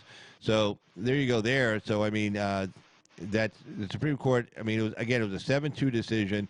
I think the two liberal justices went along with the conservatives because they realized this judge out in California was way overstepping his bounds. He was even overstepping the Ninth Circuit. It was like, okay, we got to do something about this. We can't let this sit. And then I think the liberal justices wanted to also go with the conservatives to show that it was somewhat bipartisan, that they were upholding the rule of law, saying, because again, if you truly need asylum, like, you know, like we're here in the United States, right? and we're being persecuted, right? The Democrats get elected, we're being persecuted, we need asylum. So you're supposed to run to the first country you can get to. Like for me, it would be like Mexico, right? I can go down to Mexico. But say I don't want to go to Mexico. Say I want to go to Brazil. So instead, I run through Mexico. I travel through Mexico. I go through Central America. I get all the way to South America. Then I land in Brazil. And I get there and I say, "Hey, Brazil." They say, "Oh, hi, Carl. How you doing?" I said, "Hey, I need asylum." And they said, "Wait, where you came from the United States?" "Yeah." "Well, how'd you get here?" "Well, I traveled through Mexico and Guatemala, then Honduras, and then on down Costa Rica, and here I am." They said, "Well, no, that's not really asylum because you could have asked for asylum over there."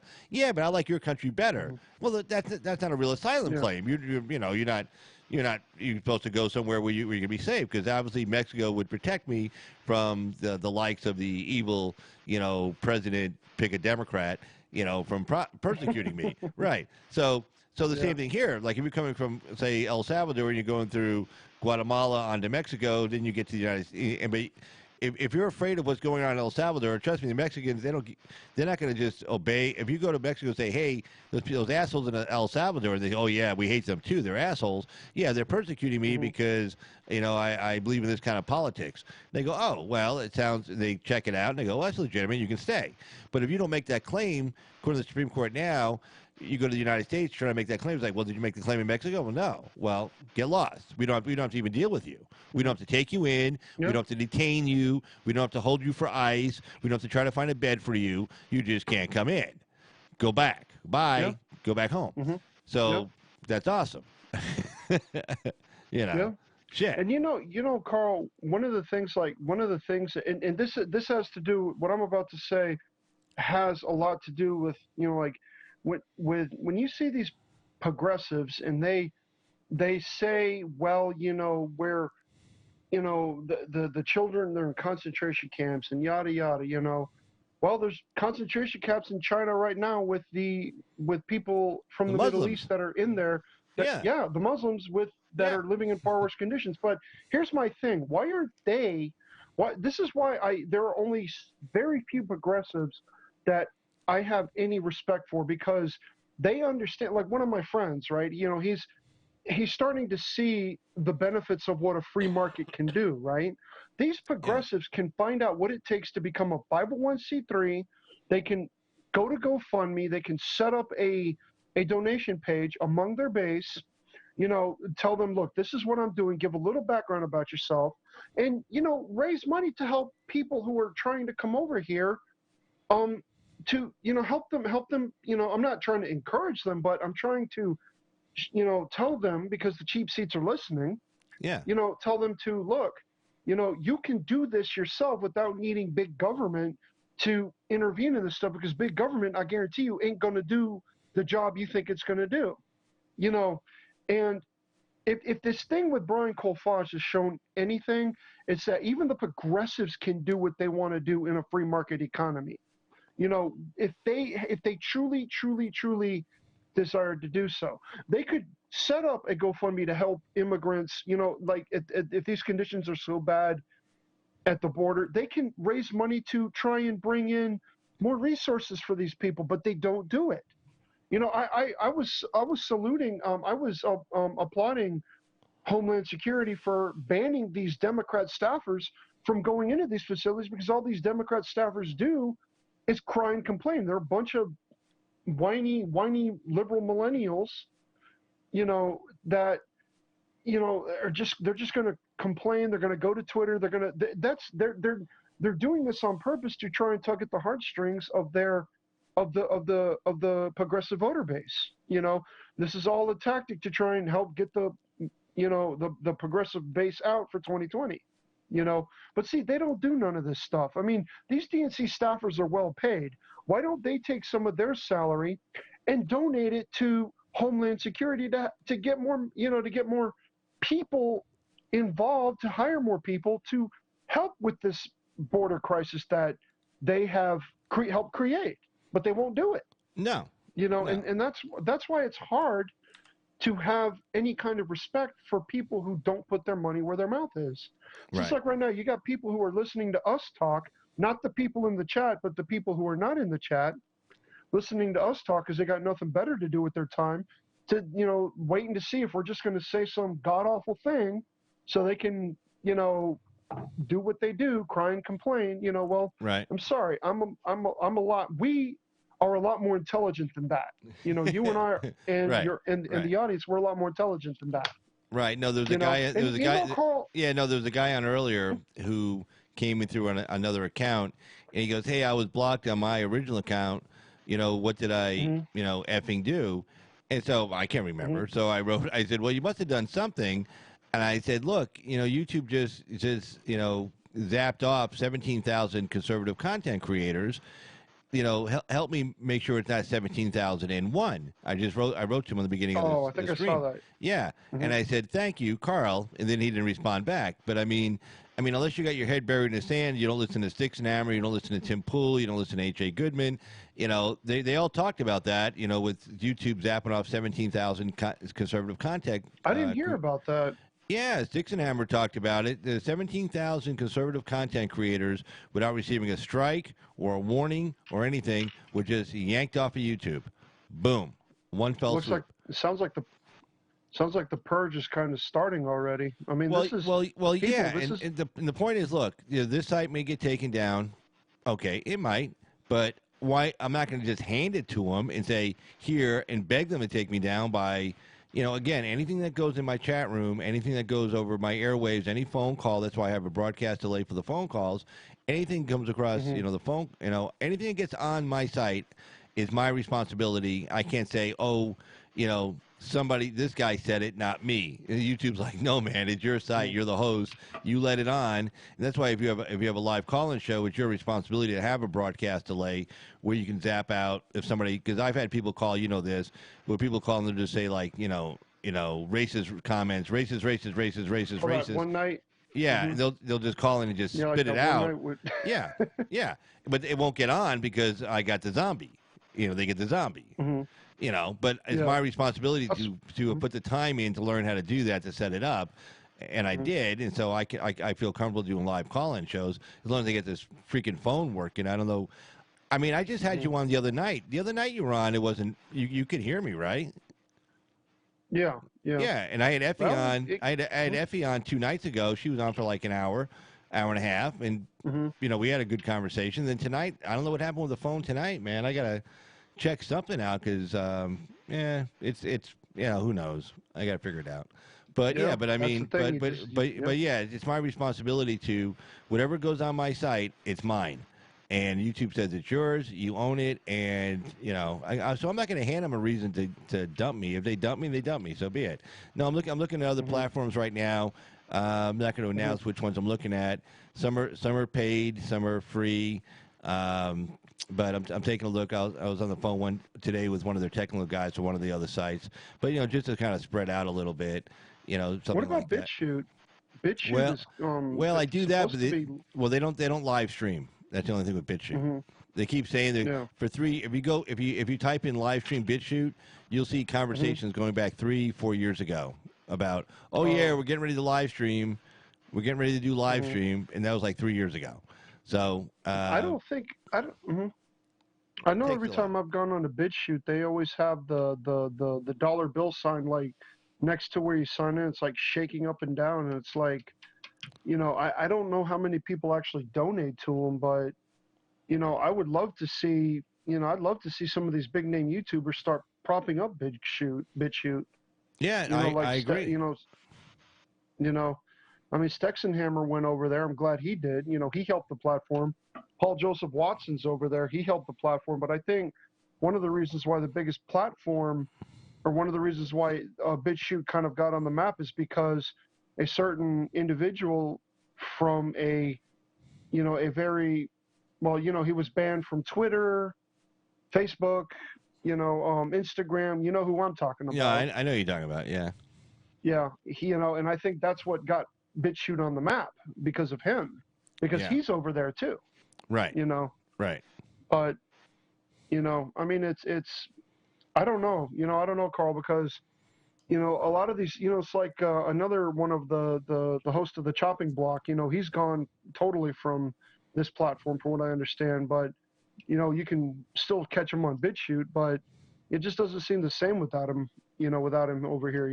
It just, Yeah, no, it doesn't. you know, I mean, I don't know. Joe's American Joe's talked about it a few times about the possibility of his channel getting taken down, and but he's talked about that for a while. But let's face it, YouTube is more friendlier to people like us than Twitter and Facebook.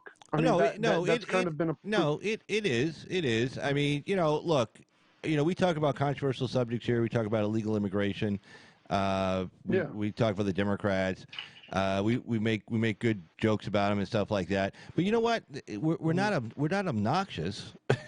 So yeah. I mean, if my one-liners are clean. I mean, no, that might be might be kind of a rule. Like, well, just don't be fucking obnoxious. I mean, hell, I even say the F word. I just said it. But I mean, we're not obnoxious.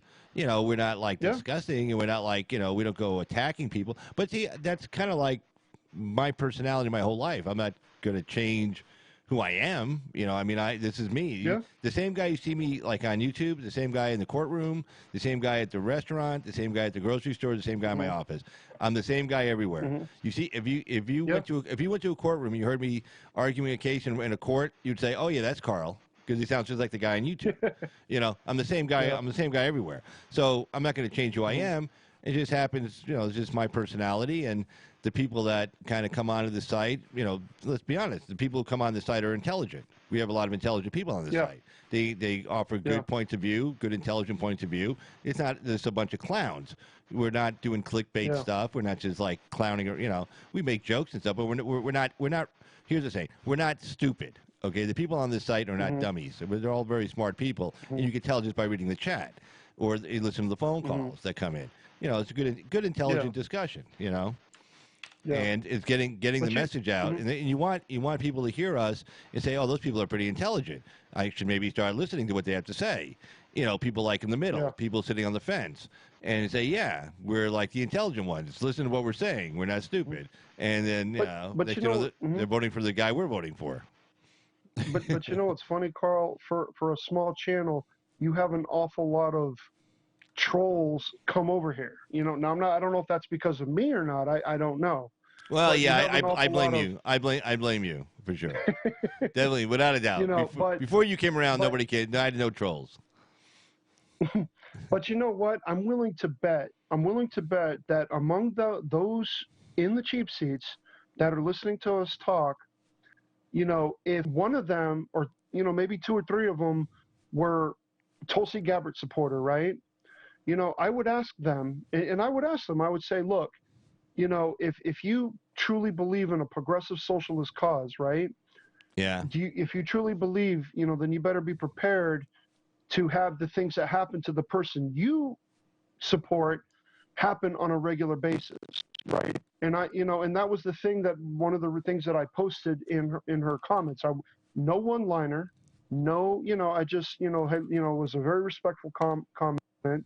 And I got about 7-8 likes off it. And then, those two guys that came in, it's funny because after I told him what I read, about the special interest and all, he never came back to respond to me. So I don't know, maybe he just didn't want to respond, or maybe I said something that made him think. I don't know. It could be one of the two, Yeah, hopefully the latter. Yeah, hopefully the latter. Yeah. But I would ask them, look, you guys support Tulsi, but yet why don't you think that she has a right to have her voice heard? So why would you back progressive candidates who aren't even allowing a party that is not even allowing your candidate to speak? Don't you think there's something wrong with that? I would ask them. I would ask them, just like I've asked, just like I've talked to a few of my friends, those who are center left leaning that own guns, that at least understand why things are the way they are, and again, it may, I've made them think a little bit. But see, when I talk to people, and this is the one thing I wish conservatives would stop doing, if they are trying to red pill people.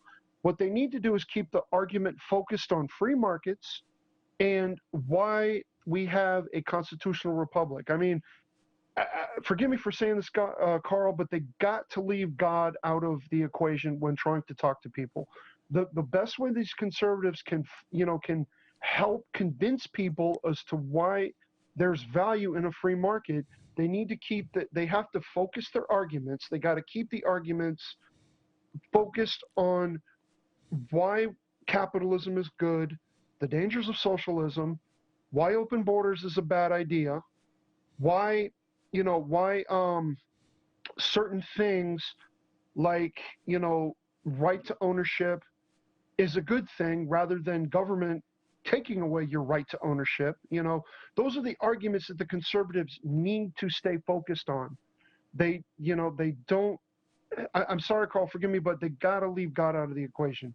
They have to, because Well, if you notice, like when I'm making an argument, and I'll say, like, okay, if you believe in God, then blah blah blah. If you don't, then, like, I always say, like when I talk about, like, when I even talk about the abortion argument, I'll say, look, if there is one part of our species that has babies, the female, right?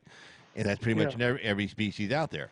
And I said, now, if you believe in God, well, blame God if you're a woman. If you don't believe in God, well, blame Darwin. I mean, I give you a secular and a religious argument at the same time. And, there are people on the left who believe in God. I mean, Mayor Pete's trying to appeal to them right now. I mean, he keeps bringing God up. He's misciting a bunch of stuff. I mean, he doesn't know what the hell he's talking about. You can tell this guy is not really practicing. He's read a few talking points. I don't think he's actually read the Bible, by the way he talks about it. But he's trying to appeal to people in the center and the center left, and even the left who are religious. That he's making that appeal. He's making it pretty heavy, actually. Like he lays it on liberals, yeah, he's laying it on pretty thick, actually. He's laying on thicker than anybody else. He can get away with it because he's a homosexual, I guess, and I guess homosexuals can still talk about God and not get yelled at. So, I mean, there you go. But I mean, if he was a heterosexual, he might get yelled at. But since he's a homosexual, he can talk about God and it's okay. So, but I mean, he's laying on pretty. But I agree with you. If you're talking to somebody who doesn't believe in God, well, you make a secular argument. I mean, that's fine. I mean, exactly. You say, do you believe in God? Say no. Okay, well, here, let me explain to you why we need free markets and how it helps, and it helps the greater good. Because, if you look at Christianity, it's about, we're all trying to help each other out. But, okay, you don't have to be a Christian to want to help out your fellow man, help out your neighbor. Even though you don't believe in the verse that says, love thy neighbor, if you want to be a good citizen and be friendly in your neighborhood, and you want to make sure your neighbor doesn't have to pack up all this stuff in a U-Haul truck and leave as his house is getting foreclosed on. I remember, back during the recession, I mean, I remember all the houses that had all those foreclosure notices taped on the garage door and all that stuff. I mean, I remember seeing a lot of those houses. You were in Florida, so I mean, you probably saw a lot of those houses too. Yeah. And they were right down the street. I mean, it wasn't like you had to go to some bad part of town either. They were in every neighborhood. And, you knew some of these people, and you felt really bad. When you saw those notices being taped on the garage, one, it was just humiliating for them. You know that. But two, forget the humiliation. They were having to pack up and leave, take their kids out of school, leave their family behind. You explain it to that and say, look, remember the recession? A lot of people forget because it was, a few years ago now. And we have short memories, but let me tell you something. I lived through that as a small business owner. I was talking to a guy from Florida a couple of years ago, and we were competing as to who had it worse. And he goes, "Oh, we had it way worse in Florida." And I said, "No, Nevada, we had the highest number of foreclosures and the highest number of bankruptcies per capita." And he's like, "Oh, what? You know what? You're right. You did beat us out. But I think you guys were like number 2 or 3. We were number 1." For getting it hit the worst, and Florida, I think, was number 2 or 3. And he goes, "Yeah, you guys had it far worse than we did." And I go, "Yeah, we did. It was terrible here." And I remember those sleepless nights. I mean, let me tell you, I don't want to go back to that. I mean, I can make a really good pitch on that. Trust me, because it's right from the heart. I lived through it. One thing too that came out of that nobody ever talks about is that when these bank executives and these board of director executives did not help the situation. Of course, they obviously didn't care, but one of the biggest reasons, in fact, I think liberals have a much more hatred of capitalism because of what happened in 2008 when the Obama was bailing out all these companies, which was purposely intended to do to try and paint capitalism more evil than what, because they succeeded in pushing that false narrative, that because you had all these bank executives, paying off the government loans so they could go back to their big bonuses that they were getting. And that, in that that, from what I understand, looking at that painted a much more negative view in the minds of liberals, is, them thinking it created more of a deeper hatred for capitalism in the minds of liberals when these bank executives were going back to their big bonuses, and even companies that,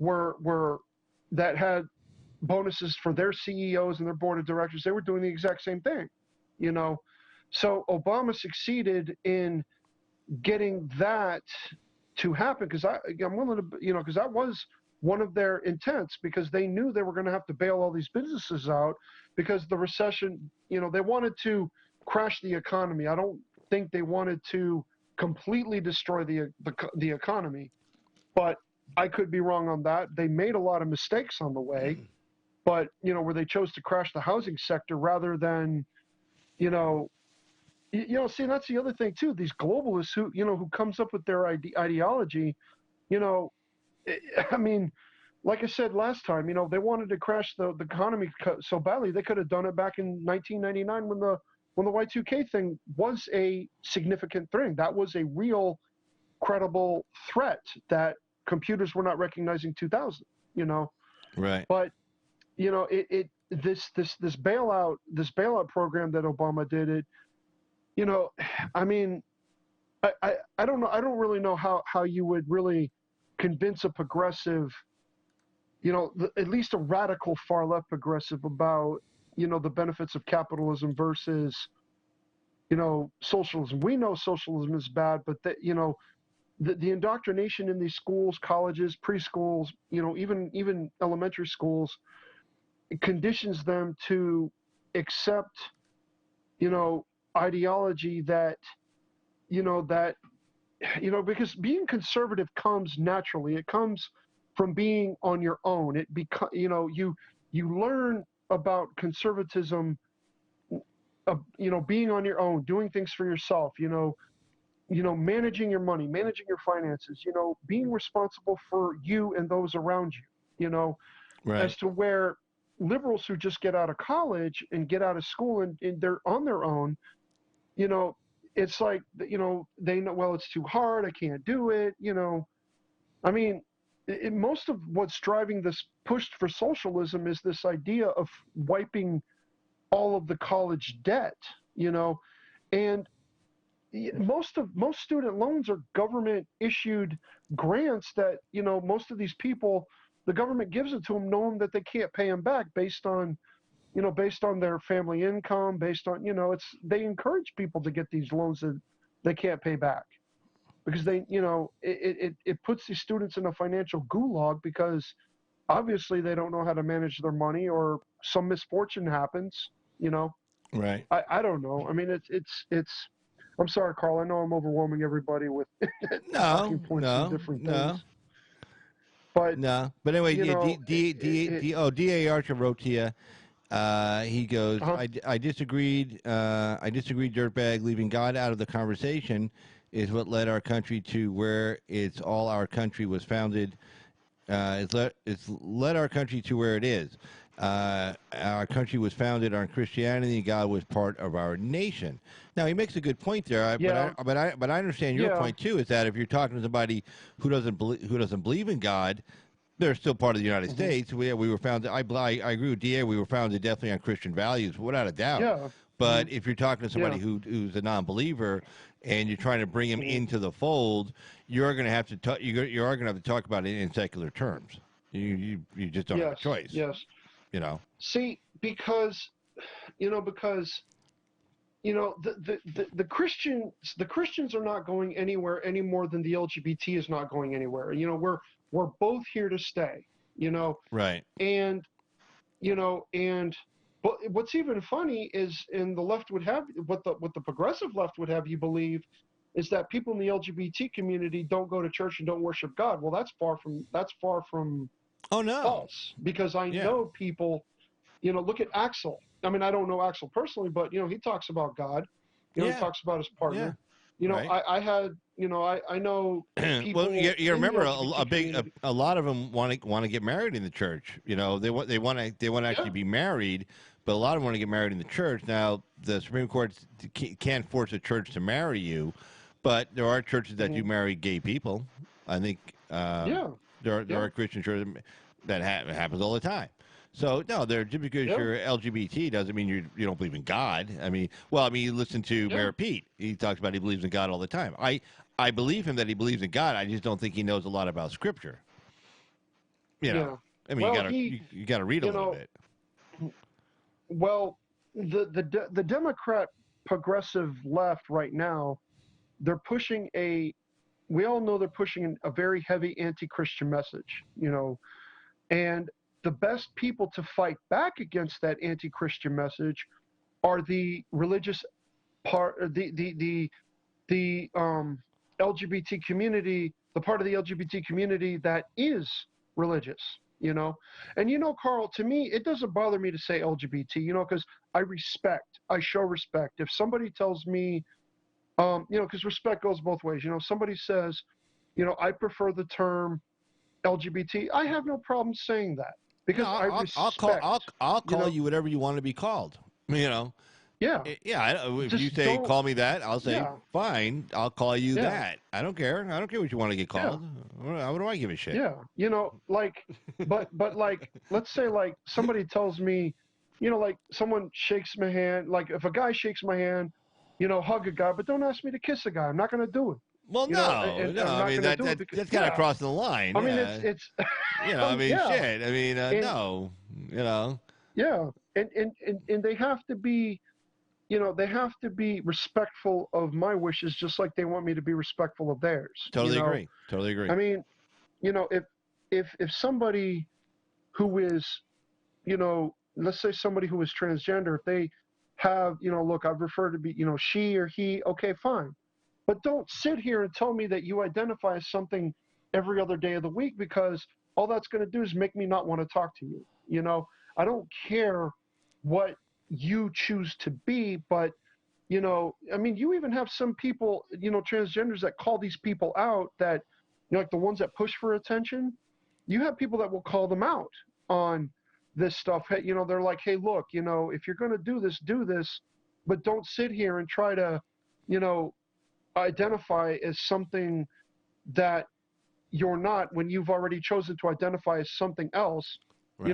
Don't identify as a Filipino woman when you're not a Filipino woman. If you chose to be a woman and be, be happy with your decision and live your life.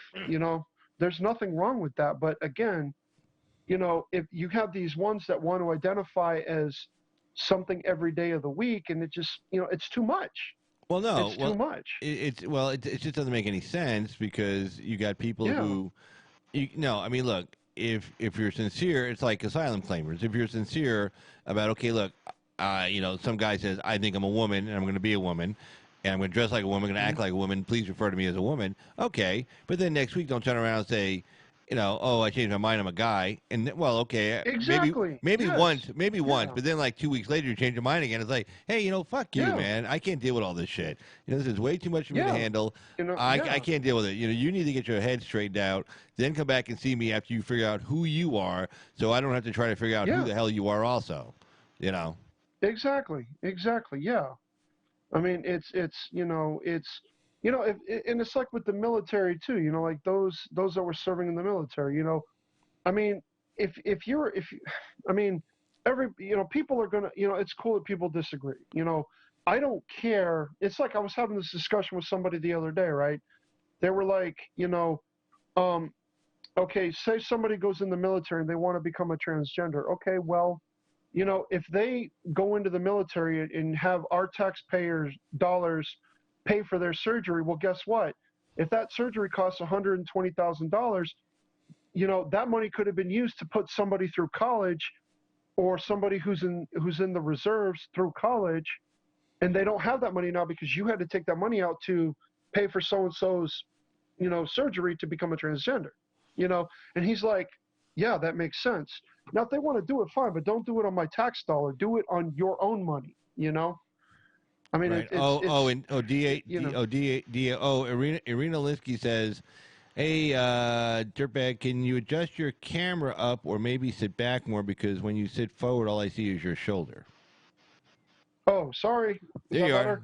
There you Is go. that better? Hey. Hold on. Okay, sorry. Wait, no, wait, hold it. Now I can Is that see your better? face. Wait, now I can see your face. No, no, go back to the way it was. That's a joke. Like that? No, I'm making a joke. Oh. Uh, no, Oh. but anyway. D.A. Archer writes. He writes to us. Let's see. My biggest problem is hold on. Where did he write? He wrote something good. Oh, here it is. Carl, the only problem is once you leave God out of the conversation, he is never brought back into the conversation. I disagree with that. I think, you can say, Yeah. look, I'm a Christian, I believe in God. The guy goes, well, I'm not. Now, if you're trying to convince somebody, like somebody trying to convince you, and you say, well, I'm a Christian. Now, they're just making secular arguments at you, but you predominantly say, look, I base most of my political views based on my faith. In other words, my political leanings are always. I look at the Bible. What would Jesus do? What does God want me to do? And that's how I base my politics. And then if somebody's trying to convince me, well, they better address. That's what Mayor Pete's trying to do. He's trying to address it from a religious point of view, trying to reach out to evangelicals, which big mistake. He ain't going to get them. But anyway, now that Trump put all those, they got 2 Supreme Court justices, all those U.S. Circuit Court of Appeal justices, all those U.S. District Court judges. Yeah, I mean, no, the evangelicals are coming out big time, and they're not real happy with Mayor Pete saying that abortion only begins, at the time a baby breathes, outside the womb. But anyway, somebody's trying to convince me, and I'm like, hey, I'm totally religious, and this is my point of view. Well, they're gonna have to address me from if they want to change my mind, they're gonna have to address me on that point. Now, if you're addressing somebody and you want to change their mind, but they're not religious, and you talk to them about God, but they don't believe in God, you're kind of going nowhere. You can't. They're just gonna tune you out. So it all depends in my opinion, it all depends who you're addressing. If you're addressing someone who doesn't believe in God, now, if you want to convert them, be like a Mormon, knock on their door with, a Bible in your hand, the Book of Mormon, rather, and drive around on bicycles with a tie on, don't, I hate those guys. They always knock on my door. It's like, go away. But anyway, if you want to try to convert them, that's one thing. But if you're trying to convert them to a political ideology and they're coming from a secular-based position, then you have to talk to them on a secular level. Now, if you're trying to convince them, that would be my opinion. That would be my opinion. Carl's opinion. Hey, but anyway. Well, one of the just since we're on the subject, one of the reasons why I think celebration, the church celebration is one of the most successful churches, organized religion, is because they accept everybody. I mean, I know people who are bikers, tattoos, from the rebel flag tattoo. They got just tattoos that you would cringe at, people, and they still accept them to come into church. They're not demonized. They're not, and if more churches, organized church religion, in my opinion, were like that, you probably wouldn't have this, people who were so against organized religion. I mean, I believe in God. I don't go to church, but I believe in God in my own way, Right. because I believe God is more like us than we probably know, I mean, like they say, God never makes mistakes. Well, if I remember correctly in the Bible, God, one of the reasons why we have the rainbow is because God promised he would never send another great flood to, wipe out the world again. He felt it was a mistake. Well, I mean, I forget that story. There was a story in Noah. I forget. Yeah, I forget how the whole story went. I'm not sure he said it was a mistake. I think he was making the rainbow was a sign of the covenant he was making with Noah, with man, saying that I will never flood the world again. Now, maybe if he's saying he'll never do it again, then maybe, yeah, he said, well, gee, maybe that wasn't such a great idea. I don't know. Last thing I want to do is try to read God's mind. The lightning bolt is, can go hit you, not me. But anyway, but yeah. So I'm not sure about that. But now when God took flesh, to it being Jesus. Yeah, Jesus made a lot of mistakes, and he admitted as much. The night before he was going to be, crucified and tortured and everything else. He was praying to God, like, hey, let me out of this. I don't want to go through with this. He showed weakness and fear, and those are human failings, and it showed his human side. That when he took flesh as a human being, that he had emotions as a human being would have, and which is that story is really helpful to a lot of us, showing that, hey, you know what? Even Jesus Christ was like, and even he was prone to lose his temper. When he was in the temple, like smashing, yelling and screaming at all the merchants and throwing shit around and stuff and just losing it. I mean, he just lost it.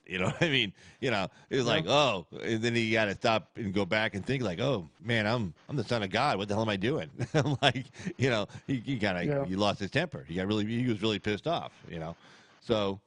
But yeah, if you're gonna make a pitch to somebody who doesn't believe in God, then you better make that pitch in a secular fashion, unless you're planning on converting the guy. And if you're not planning on doing that, then you better make a pitch in a secular fashion. And there's plenty of secular arguments you can make, especially on politics. And it's, again, like, you don't have to, like, quote, do unto others as you want them to do unto you. But that's a really good place to start. It's like, hey, basically, don't do to somebody else what you wouldn't want to have done to you. I think that's universal. I think most people who live in a civilized society would agree that, but that's actually something that sounds good. It's like, don't, or like, basically it's a form of definition of justice. It is a definition of justice, actually. Socrates' definition of justice was mind one's own business, which is the same thing. It's two parts of that. One, mind your business, take care of yourself, but two, don't mind somebody else's, So don't fuck with somebody else. Just take care of yourself. And don't fuck with somebody else. So those two definitions of justice are pretty close to one another, actually. Well, it's like one of my friends. I told him, like, we were out the other day, and he's always bothered about what people think of him. And I asked him, dude, why are you worried about someone else's opinion? Someone else's opinion about you is not your business. And if you're going to let them bother you, they got control over you. Right. You're literally showing them they have control over you because you are bothered by what they said and what they told you. Me, I have a much more level-headed temperament, and I believe more in witty insults than pointing out, the logic, than I would getting mad at somebody screaming and cursing at me. I mean, I deal with people. That's what I do, so I'm so used to it, I guess, from just, people, people cursing me, screaming at me, I'm like, yeah, whatever, come on, I got trolls that give me better insults than this, and, it just, people hate that about me. People hate that I don't get riled up, or, I mean, I can get riled up. I'm not saying I can't, but, I usually keep my, because, and see, that's the problem. And I'm going to go into this too when I say this, right? That's the problem with the left, is that the left are so built up on emotion that they do not stop to see the consequences of what happens. It's like the classical story of, your girlfriend cheats on you. Okay, well, what is beating up the guy that your girlfriend cheated with going to do? It ain't going to do nothing. He didn't force her to do anything. All you're going to do is, get yourself in trouble, might even have legal charges pressed against you if you do this. It's that same exact type of mentality, and very few guys that I know can actually just brush it off and walk away, But again, it's the mindset and the conditioning and the teaching and the taking of wisdom from learning that has created this problem. One of the common things that I always respond to with progressives when they try to educate me on what they feel is best, or they write me a long paragraph and I read it and I say, you people don't, you people may be book smart, which a lot of progressives are, but yet you don't have the wisdom or the cognitive thinking to see the fault in what could happen if you proceed with what you want to do. I mean, look at Bernie Sanders. Bernie Sanders, I don't know much about the guy, but it's clearly he's never managed a business. When he came under No. fire for not paying his staff a $15 minimum wage, they almost unionized him, and I'm like, Right. and I asked my buddy, he's a big Bernie supporter, I go, look, why didn't Bernie preach what he teached? I mean, the man's a millionaire now. He's no longer the poorest member of Congress. The man owns like what, 3 or 4 houses now, nice Yeah. houses. Well, yeah. He got And, one was supposedly a payoff for the supporting Hillary Clinton. yeah, well, yeah, of course, Yeah. Yeah. Right. I mean, and these progressives are like, well, no, Bernie's entitled to his money. Why not? And so I ask them, so am I entitled to my money? And they go, yeah, you are. You work for it. So why should I be put in a position to have to be taxed at 40, 50%, and on top of that, my bills, my premiums, government setting what deductible I should have based on my income, and they scratch their head and they look at me and they're like, well, if that stuff gets wiped away, you won't have to worry about it. No, it doesn't get wiped away. It gets tied in to the taxes that they want to increase on us, Right. and they can't see this. They don't see this, Carl, I always hope and pray that these people who are listening to us that just wait for us to say something so they can come on. I just pray that 1 or 2 of them have a shred of common sense and that they come and listen to us talk, not to find something to get us banned, but they come and listen, and Yeah, it's that'd be possible nice. that they do. I mean, Could why be. would so many trolls come over to your platform if, not, okay, maybe it's me. Again, maybe it's me. I know. They're following you but- around. Yeah. yeah. But maybe some of them come to learn as well, and if they have a question, make your presence respectfully known in the chat. If you have a question, ask us, but keep it respectful. Keep it. I'm not trying to invite them in, but that's your call if you invite them in. But Right. if they have some kind of a fact base argument, post it up. I mean, Carl, I've given you a couple of left-leaning ideologies that have some fact to them, haven't I not? Yeah. Yeah. No, I mean, Yeah. there's I two mean, I sides. have. Two sides to every argument. Yeah. Again, I've debated Yeah. plenty of liberals, and again, we don't want to get caught up in a bubble because we're no smarter than they are. But it's important to have your ideas challenged in an intelligent way. And I go on a lot of different sites with a lot of different ideologies. I moderate for a couple of sites like that. And I always want to hear a different point of view, and it makes me think like, well, gee, maybe they're right. But I do my own research. But you want to keep yourself fresh. You want to keep yourself challenged. Because let me tell you something. MSNBC is not doing the Democrats any favors by the way they're running those debates. Like the CNN, I remember the first debate was MSNBC, and that was just pretty much an infomercial for the Democrats. And then CNN did their debate, and that was a good one because they were pitting the candidates against each other. But it wasn't like they wanted a fight. They wanted clickbait because they're trying to say they were trying to give the voters the ability to see, each of their opinions, to distinguish the opinions from the other. Say, okay, well, you can't just, I'm going to vote for anybody. It's like, okay, Sanders is different from Warren on this. Sanders is different from this guy on this. Biden is different than this on this. And that was important. And it did make them go at each other, but that's okay. That's a debate. They had to challenge each other. That was actually, in my opinion, helpful for the Democrats.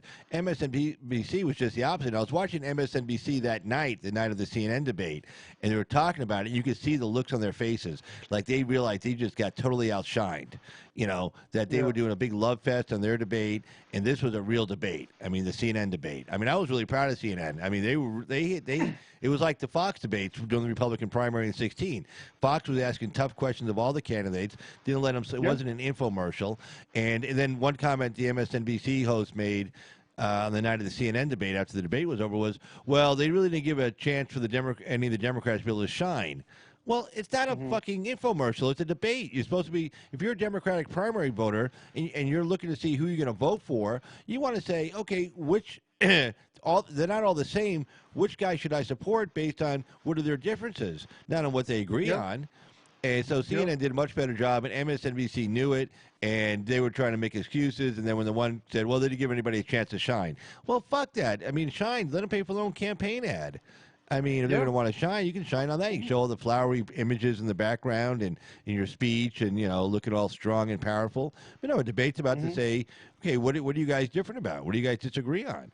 Because, not to mention, if they never challenge them, then when they get to the general election and those debates, Trump can say, hey, look, if I was Trump, I'd say we're going to do 2 debates or 3 or whatever, and Fox is going to host all of them because you didn't give him a chance to host any DNs. If you don't like it, I'm not debating anybody. Goodbye, and hang up the phone. Leave it like that. Play hardball. Screw you. Wait, what's interesting too is that a lot of these debates and these questions are nothing but recycled questions put in the form of different sentences. That's all they are. I mean, when you look at when they asked about, would you give illegal immigrants health care? Hardly anybody wanted to raise their hand, and then one of them did, and then they all did. Because they all knew that was not they all knew in their minds that would be a disaster. But of course they're in front of a progressive audience, so yeah, they're going to get cheered. And see, this is one of the reasons why I would ask Derek Grayson. Derek Grayson is a man of intelligence. I mean, the man. The fact that he shares his knowledge with the world that he does is amazing. But, I know enough to understand where Derek Grayson is coming from. And even though I am nowhere on the level of his intelligence, there are certain things that I would ask him, like, okay, well, if Fox News is part of the globalist media narrative, and I understand that, they only let so much out, but yet, why is it that, like if I were to have this conversation with Obama, right? If I were to ask Obama would tell me straight up he hates Fox News because Fox News had criticized a lot of Obama's policies when Obama was in office. They're the only ones. I mean, Christ, at least somebody was talking. You want the press corps to, you don't want them to be combative, but you at least want them to question what you're doing. Yeah, and Obama got a free ride for 8 years. I mean, they didn't challenge him on anything, except for Fox and all those crazy Fox News people. Now it's like now it's brutal combat. Now they're not trying to really ask questions. They're just trying to get gotcha moments, with Trump, and it's a real shame because it'd be nice to ask some intelligent questions to find out get some intelligent answers, but instead they're just all attack questions and gotcha questions and argumentative questions, and it's awful listening to this stuff now. The Democrat Party's imploding. They are imploding like many of us would predict. I mean, if Tulsi Gabbard. I'm not saying that I support Tulsi Gabbard, but I respect the fact that she at least understands that the country does not want what these progressives are pushing. And if she had better, if she didn't have such, strict gun laws like she would like to pass, she might actually have a chance at winning an election. But I don't think she would be necessarily bought off like a lot of these other Democrats would be. I mean, there might be some things that they could get her to do, but I don't know, and again, that's if she's true to what she says, I mean, she's not someone I would vote for, but, like I said, I still think that she is somebody that people, even conservatives, need to keep an eye on her because you can tell she's really angry, but I won't say she's angry, but you can tell that she's that what happened to her, she took it very personal, and she may very well, find a way to, continue her platform into 2024, or maybe she'll run for a House seat or a Senate seat, But to me, she could actually bring sanity back to the Democrat Party. But the progressives are going to do what they have to do to keep her out of the Democrat Party. Now, like you were saying, if she goes third party, or she maybe at this point it would probably be better for her to go independent. No. I wasn't saying that. What I was saying was, after let's assume, even though we got to fight really hard for it, okay, let's assume Trump wins in 2020. Okay, well, in 2024, you're not going to have the big anti-Trump election, right? Right now, the only thing keeping the Democrats in play is that there are a lot of people who hate Donald Trump, for whatever reason. Okay, but once you get rid of that hatred, like 2024, where you can't run again, and they bring up this kind of a platform, then nobody's going to be listening to them. And the only reason why people are giving them half a chance is because they hate Donald Trump. Half the country doesn't like him. So, but once you get rid of that people who, once you say, okay, Donald Trump's gone, 2024 is coming up, then if people just listen to their policies, they're going to say, these people are idiots. We can't support that. Majority American people are against late-term abortions.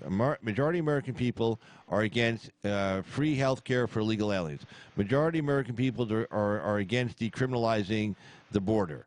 Okay, so just those three. Majority American people are against all the policies that are prescribed within the Green New Deal.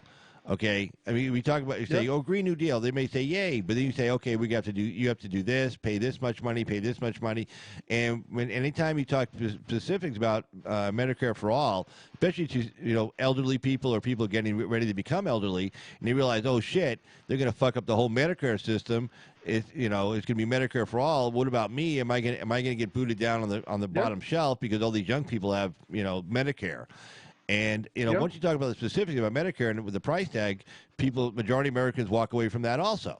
And of course, the reason why Biden's getting all the union endorsements right now, because Biden's in favor of Obamacare, which allows private health insurance, which is what unions have signed up for, which they negotiated with the firefighters union, carpenters union, iron workers, all those guys signed up, and they got great health packages. I mean, they don't want to give it up for some government-run health care system. That's why Biden's getting all the union endorsements right now, and nobody else is. Sanders not getting any union endorsements. Neither is Warren. Neither is Harris. Sanders is, and people who still support Bernie Sanders, they need to wake up. I mean, they need to go to H.A. Goodman to get the scoop on why. I mean, H.A. Goodman was Bernie Sanders' biggest supporter. He was his biggest supporter until he saw what Bernie had done, what Bernie had did, what happened to him, and the fact that Bernie obviously didn't stand up for himself. And a lot of hardcore Bernie Sanders fans are now big Trump supporters but see, a lot of those people had a center left ideology. Like one of my friends, and I've, people say, well, Bernie wouldn't have gone full blown socialism. I don't know. I can't say that.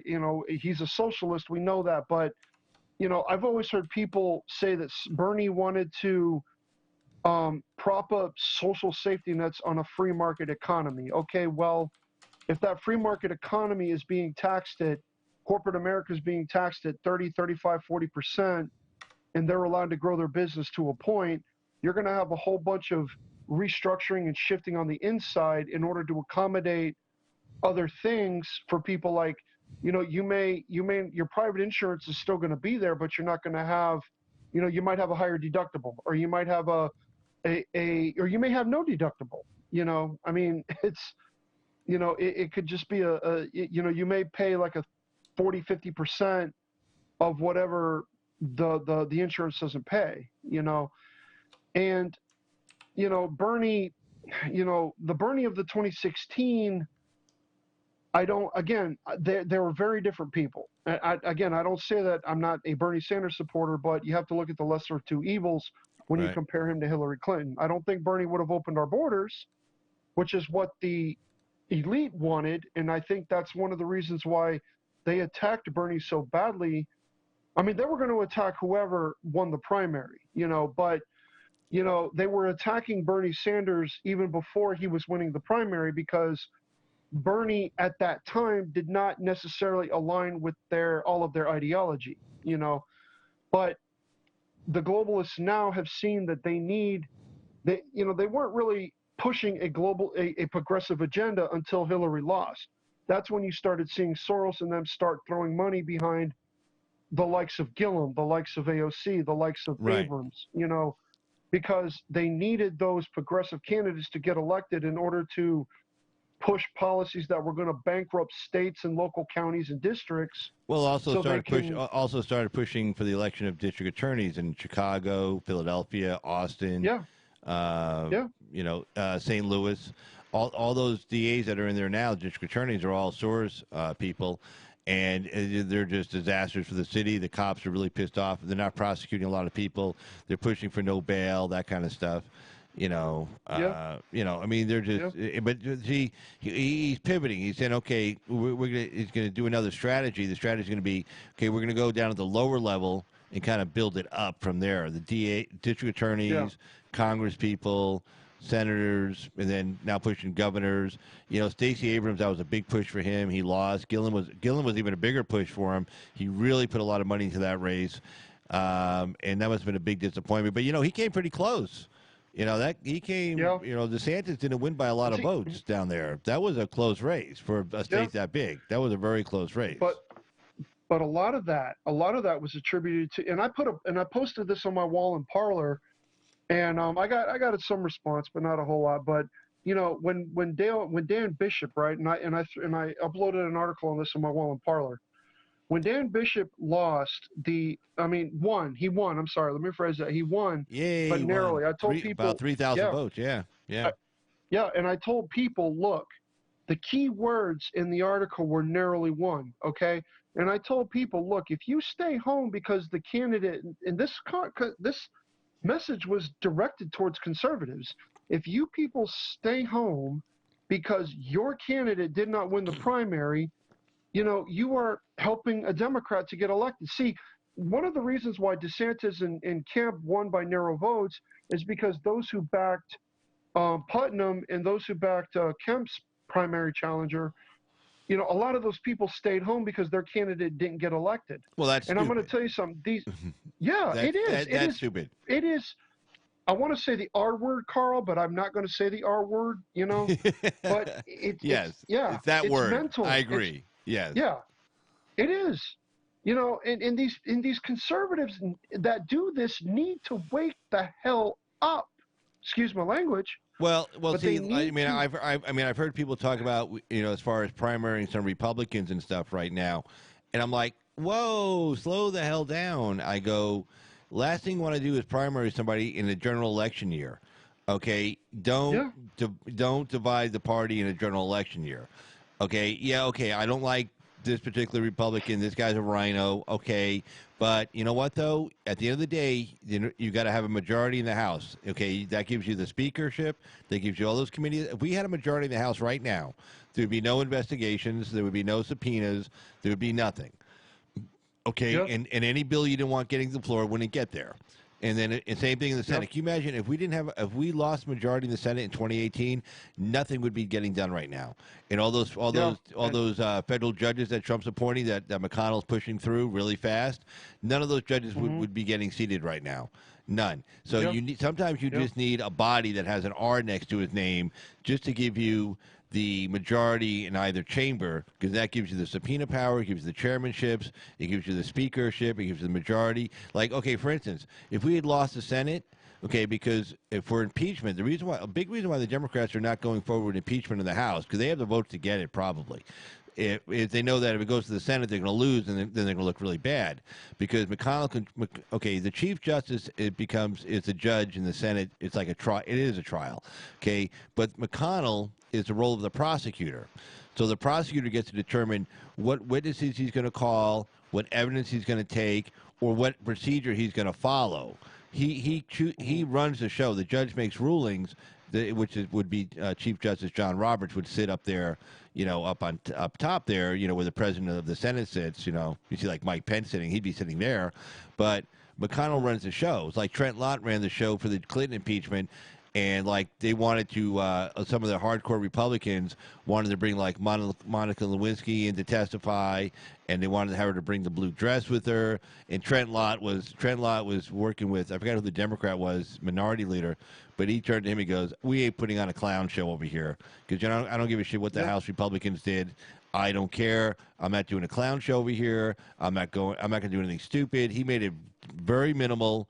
as far as what they did on Clinton's impeachment, on the trial, and of course, a lot of Republicans, including Orrin Hatch, voted against it. Okay, so you know, but if we had lost the Senate and the majority leader was Chuck Schumer, and he ran that trial, oh my God, the Democrats would vote for impeachment. A lot of problems. Democrats would have voted for impeachment in the House. Now, I don't think they would have got the 2/3 vote in the Senate. You know, I don't think they could get that, but still, it would have been a totally different. It would be a disaster in the Senate. The Senate trial would be, it would make any of the House hearings look lame. It would be terrible. You can call anybody. You can subpoena anybody you want. I mean, you call Don Jr. You can call. I mean, you know, you can go get him. I mean, that's just the way it works. So, you know, sometimes you need a guy with an R next to his name. You may not like the guy. Maybe he's not He's not all on our side. Maybe he's a little weak on gun control. Hey, I get it. But you know what? You need that R. And if you primary somebody, you weaken it, and you weaken that side, and the Democrats end up taking that seat, that Senate seat or that House seat, because even the guy who wins had to spend a shitload of money and time on the primary challenge. You know, I'm sorry, man. That's not a good idea. It's a bad idea. General election, you got to keep everybody unified, okay? And you got to win. You got to win the White House. You got to keep the Senate, and hopefully, maybe be able to take the House back.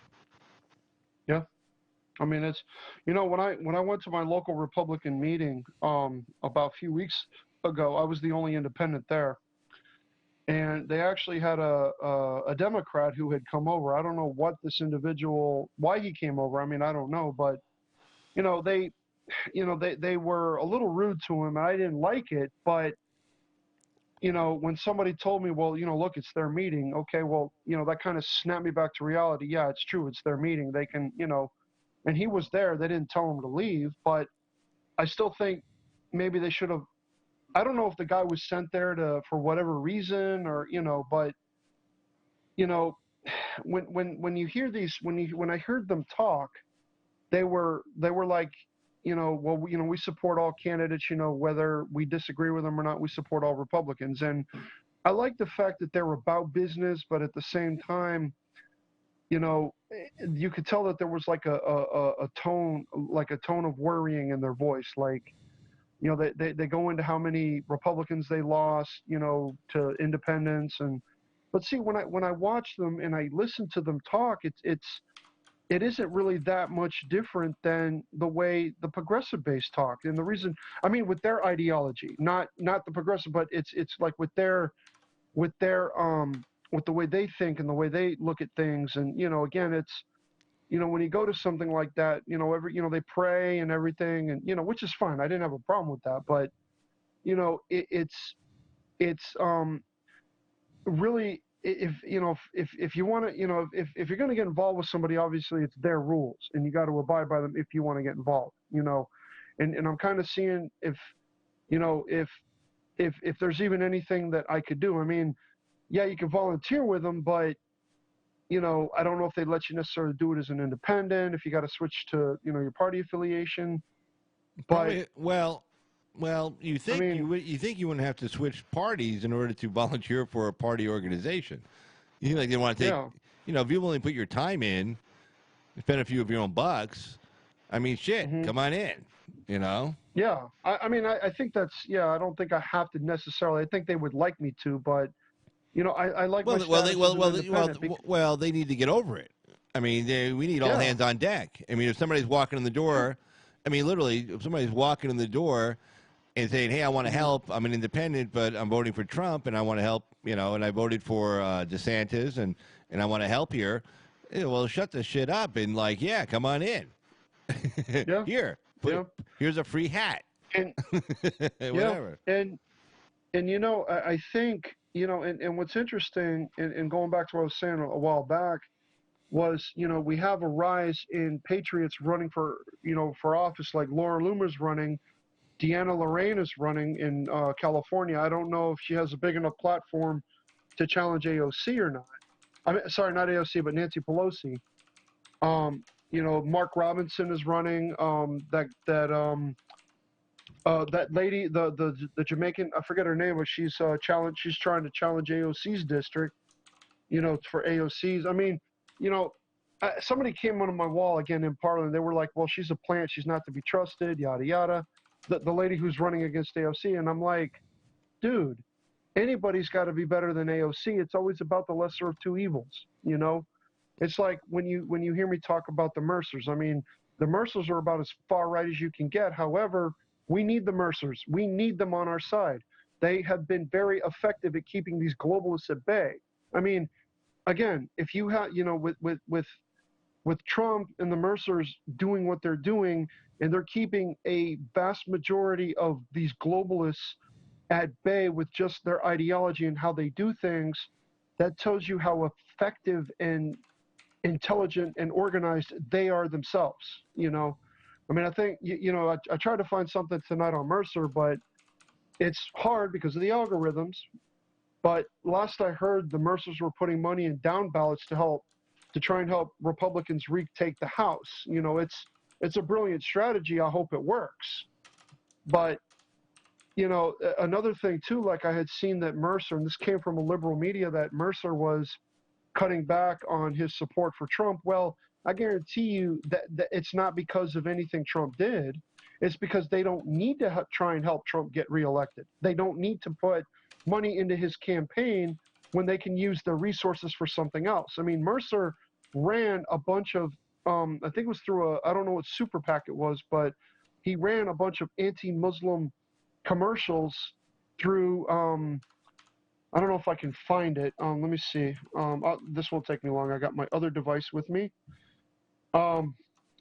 It was, let me see if I can find it. It was early this year, but I think it was an independent liberal journalist, I think, that covered it. Let's see. Robert Mercer Field. Okay, this was March 2019, but they're calling it, you know, the title of it is, if I can get it to bring up. Shouldn't take but 1 second. Okay, this is from the bylinetimes.com, and it, oh, come on. I think they, maybe they don't want me to read it, Carl. Well, what are you looking at? No, I'm trying to look at, from the Byline Times, Robert Mercer fueling, this was back in March of 2019, fueling a multi-million-dollar anti-Muslim ad campaign. But they're wait, let me go on my maybe my laptop can download it quicker. Let me minimize. And okay, come on. Oh, come on. All right, let's see.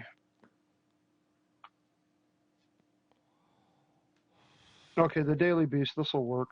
All right, let's see if, yeah, you know, I got to have more than one device. I've been trying to keep at least more than one device on me when I, that way I can have quick references to certain things.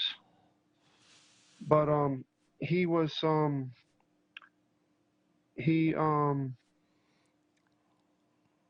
come on. You know, it's funny. I wonder if this 5G that they're talking about is going to make things faster than what it is. You would hope, but... What are you trying to do? I'm just trying to see if I can get this article loaded up. Okay, here it goes. Trump's top Trump donor, Robert Mercer, is... Where was it, on the Daily Beast? Is it?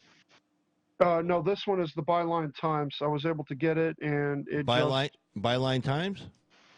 Yeah. Let me see if I can pull it up. Yeah. Wow. It's wow. They just kicked me off the article, Carl. Wow. You got kicked off I'm the not article? surprised. Yeah, I'm not surprised. Why did you get kicked off the article? I don't know. Maybe they don't want me reading it. Well, that's kind of weird. But we all know how that goes. Well, hold on. The Byline Times? Yeah, bylinetimes.com. BYLINE. Byline. TIME. Yeah, Byline. Yeah. Byline Times. Is it a left-leaning Small dedicated team I running think a it platform is. for freelance journalists passionate about reporting on issues not covered elsewhere. Huh. Yeah. Byline time. Well, I don't think it's liberal. Well, let me I see. think they're independent. Let me take a look at them. Let's see what they got. Trump top donor Robert Mercer is at the center of a multi-million-dollar anti-Muslim propaganda industry responsible for creating and spreading the same Islamophobic rhetoric found in the New Zealand Shooters Manifesto, right? Well, while much remains to be learned about the terrorist attack targeting worshippers at 2 mosques in Christchurch, New Zealand, 17,000 word manifesto posted online, the gunman makes it clear that far-right internet culture and white supremacist propaganda played an integral role, which we all know is BS, in radicalizing the 28-year-old attacker. In his manifesto, terrorists made frequent references to the white genocide conspiracy theory, which claims falsely that white people are being replaced by non-whites, which is also BS, through changes in birth rates, mass immigration, and forced assimilation. Well, according to the Anti-Defamation League, the belief system surrounding so-called white genocide represents one of the most deeply held white supremacist convictions. And then, let me see where it reads about Mercer. Taking forever to load up. I mean, maybe I think it's just a site. Possibly, but I got it right here. I think they just got a bad site. Because I mean, shit. I mean, this thing is still. Still got the spinning. This one computer's got its own download. It's got 40 gigs coming down, 40 megs coming down rather, and this thing's taking forever to load. I don't think they kicked you off on purpose. I just think their site sucks. But anyway, go ahead, read it. Yeah. But I just skipped to the article. It's a long article, but this enables them to mutually reference each other's highly inaccurate or purposefully deceptive material and as facts as they subsequently disseminate it to other grassroots groups and politicians through right-wing media outlets. Among the most prominent donors backing America's anti-Muslim propaganda industry is Robert Mercer, one whom the Washington Post named as one of the top most influential billionaires in politics. Now, why are they influential? Because they know what they're doing. They're like the Soros of the right. They're like the George Soroses of the right. Soros is intelligent, calculating, well, so are the Mercers. Is affiliated with a slew of right-wing organizations, but he is perhaps most notorious for launching the now defunct scandal-plagued data analytics firm Cambridge Analytical and funding the far-right Breitbart network run by Steve Bannon. Now, see, that right there tells you, and I say it all the time, I know, that right there tells you that the Mercers are against what's happening. They are on our side. Just in that article alone, if that does not convince somebody, I don't know what will. Because the Mercers hate the Clintons. I don't know why, but they do not like the Clintons. I don't know if it's, but the thing is, I don't know what the Mercers have to gain from doing what they're doing. Now, obviously, they're fighting to change things. They're fighting to turn things around. Mm-hmm. But they're doing it in a very, very strategic way that is, think about it, Carl. How is it that the Democrats could not once subpoena the Mercers for a court, for court or for anything? Because the Mercers and Trump are in control of what's going on. How many? They only subpoenaed Steve Bannon once or twice. They couldn't. They weren't able to disrupt his life like they were Roger Stone. Now, what does that tell you? The Mercers have a pretty powerful legal team of their own, or they must have a very, very good legal team to counter these subpoenas and to counter these, this narrative that there's a reason why the Mercers do not talk to the press. There's a reason why they don't make their presence known, because they are very, very, I say the word all the time, but they're very calculating. They're very, good. And I tell you, if these globalists had obviously the globalists are smart, but if these globalists were half as smart as the Mercers, I think we'd be in a lot more trouble now than we are, than what we're already in. You know what I mean? Right. I mean, if these globalists had the organization skills that the Mercers seem to have, we'd be in a lot more trouble. I mean, it's if you the Mercers go to show that if you just have enough money to challenge a narrative and you have an excellent plan, you can actually do some real damage to a new world order type of regime government that that they obviously Soros and them want to push. I mean, I think if I had to choose between what the Mercers are doing and what Soros is doing, I'm going to get behind the Mercers, because at least the Mercers plan involves people at least having a say in their lives. I mean, Right. it's not a hard thing to figure out. But I don't know. What's your opinion on all that? I know it's a Well, lot to take in. I always, like, I don't like being like a groupie of any one person. Like, Yeah, I don't. Robert Mercer's like, maybe he's on our side today, maybe he's not. I don't know what tomorrow comes. So I'm happy. Actions speak louder than words. And if somebody's helping us out right now, hey man, I'm willing to back you up. But it doesn't mean like if you start fucking up, I'm going to still keep backing you. Like the Koch brothers were for Republicans for a long time now. The one Koch brother got sick, and the other Koch brother's working with George Soros. It's like, well, shit, man, that's kind of a big switch. That didn't take long. Yeah. So I mean, it's like, well, okay, so there you go. And so the Koch brothers maybe were really never on our side; they were on their own side, and the kind of money they made were import export. I mean, the reason why McConnell was telling Trump, gave Trump a hard time on the tariffs against Mexico, which hurt his negotiating position, was because, he's a Koch brothers guy. Ben Shapiro's a Koch brothers guy.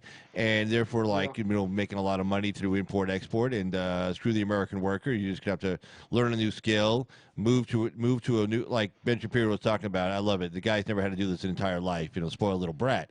He's saying, oh, well, if your jobs, why do we have to bring manufacturing jobs back to the Midwest? The jobs aren't there. Well, you have to just get in your car and move.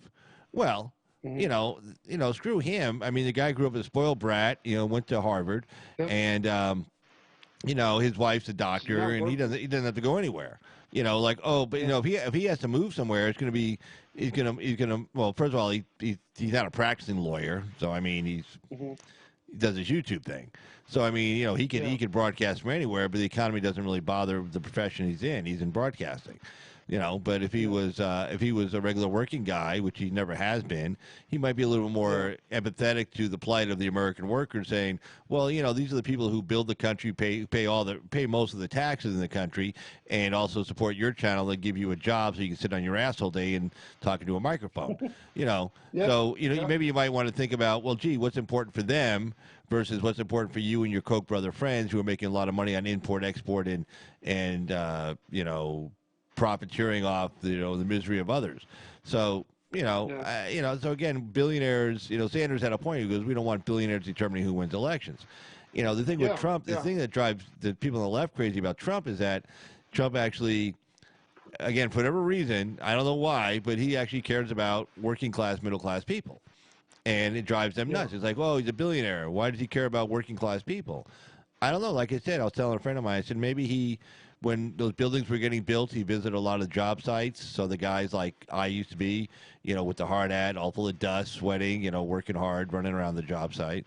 Maybe he's, in his own hotels, he sees the people doing the house cleaning, the housekeeping, and the cooks and the waiters and the bellmen and the ballet parkers. Sees those guys working their asses off.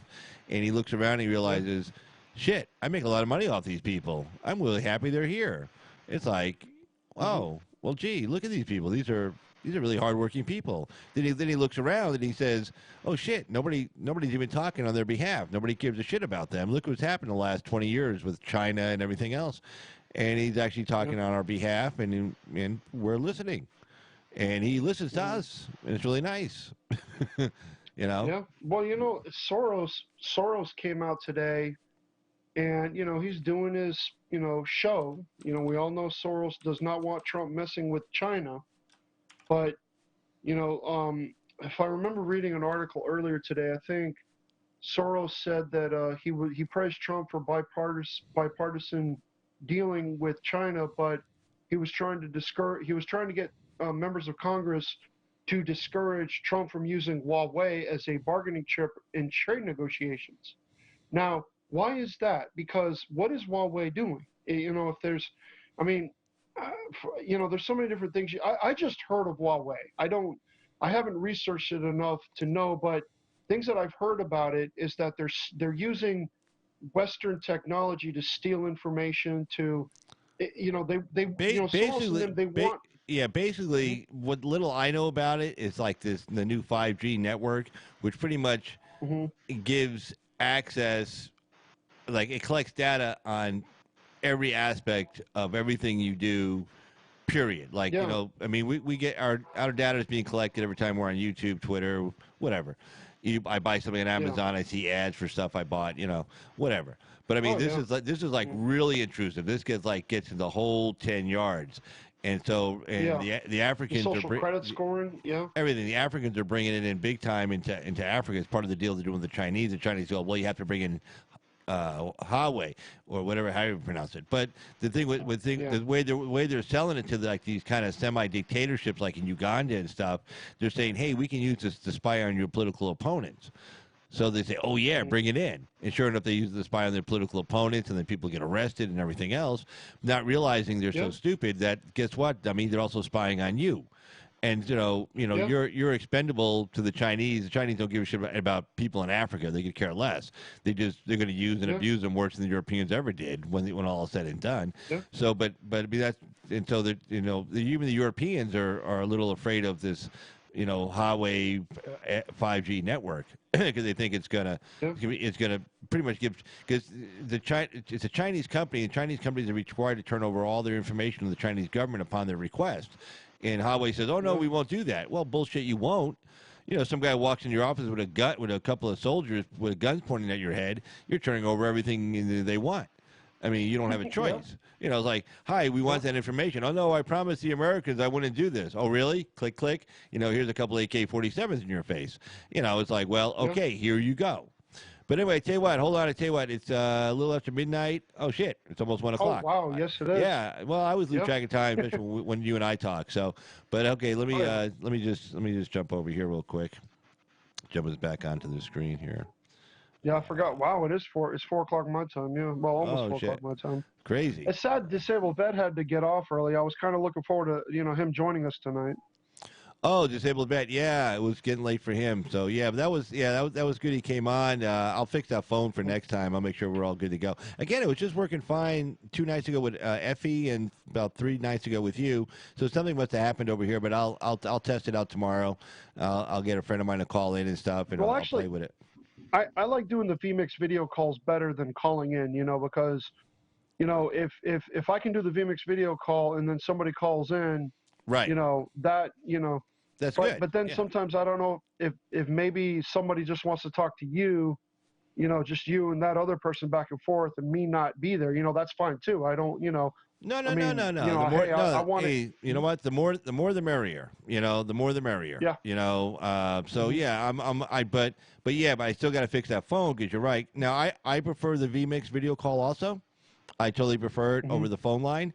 It's within the software, so I don't run into any problems with it. It's all built in. It's part of this whole vMix operating system. The phone's like an exterior thing coming in from hardware, and it's it could lead to what just happened tonight. It's acceptable to that kind of a problem because it's not built into the software.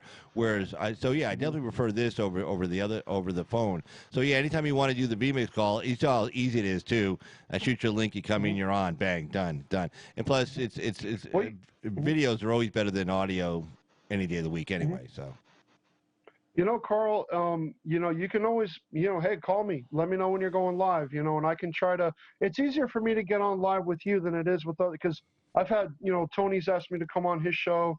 I've had other people, but, it's easier for me to come onto your show because, how late you go on, Right. No, yeah. And, it's I got to take care of responsibilities for anything else, But, well, you know what? If you're homeless, you can't be like calling in from the park. So you gotta exactly. We gotta work. We gotta work. That's why I go on late, because by the time I get off work, by the time I get home, hang out at the house, do blah blah blah. it's like 10 o'clock my time before I can go on. So, but okay, Yeah. what? Stay on, and we'll go ahead and say good night and stuff. All right. So I just want to. Here we go. All right, guys. So it's for Carl's Opinion. This is Carl. I just want to say thanks to everybody who's been joining us in the chat tonight. Thanks for Disabled Vet for the video call in earlier. Of course, thanks to the great Dirtbag for his video call as well. And so for Carl's Opinion, have a great night, and we'll see you on the next live stream. And Mr. Dirtbag, you want to say good night? Yep. Hey, good night, everybody. Thanks for tuning in to listening to us. I hope I wasn't too boring. I hope you all had a good time, and I like to come on a Carl show anytime I can. Anytime he's on. But I'd love to hear from some of you guys. Love to hear everybody's opinion, and love to hear everybody's everybody just to see if, what people have to say about what's going on. But we're gonna get there. Hopefully keep things going, and I believe we can turn things around. I really do. Yeah. Oh, well, that's a great way to end the show. Definitely agree with you. So yeah, I'm sorry. yeah, I didn't that was really good. That was really good. All right, guys, have a great night, everyone, and we'll see you the next time. All right, take care. Bye-bye. All right. Bye.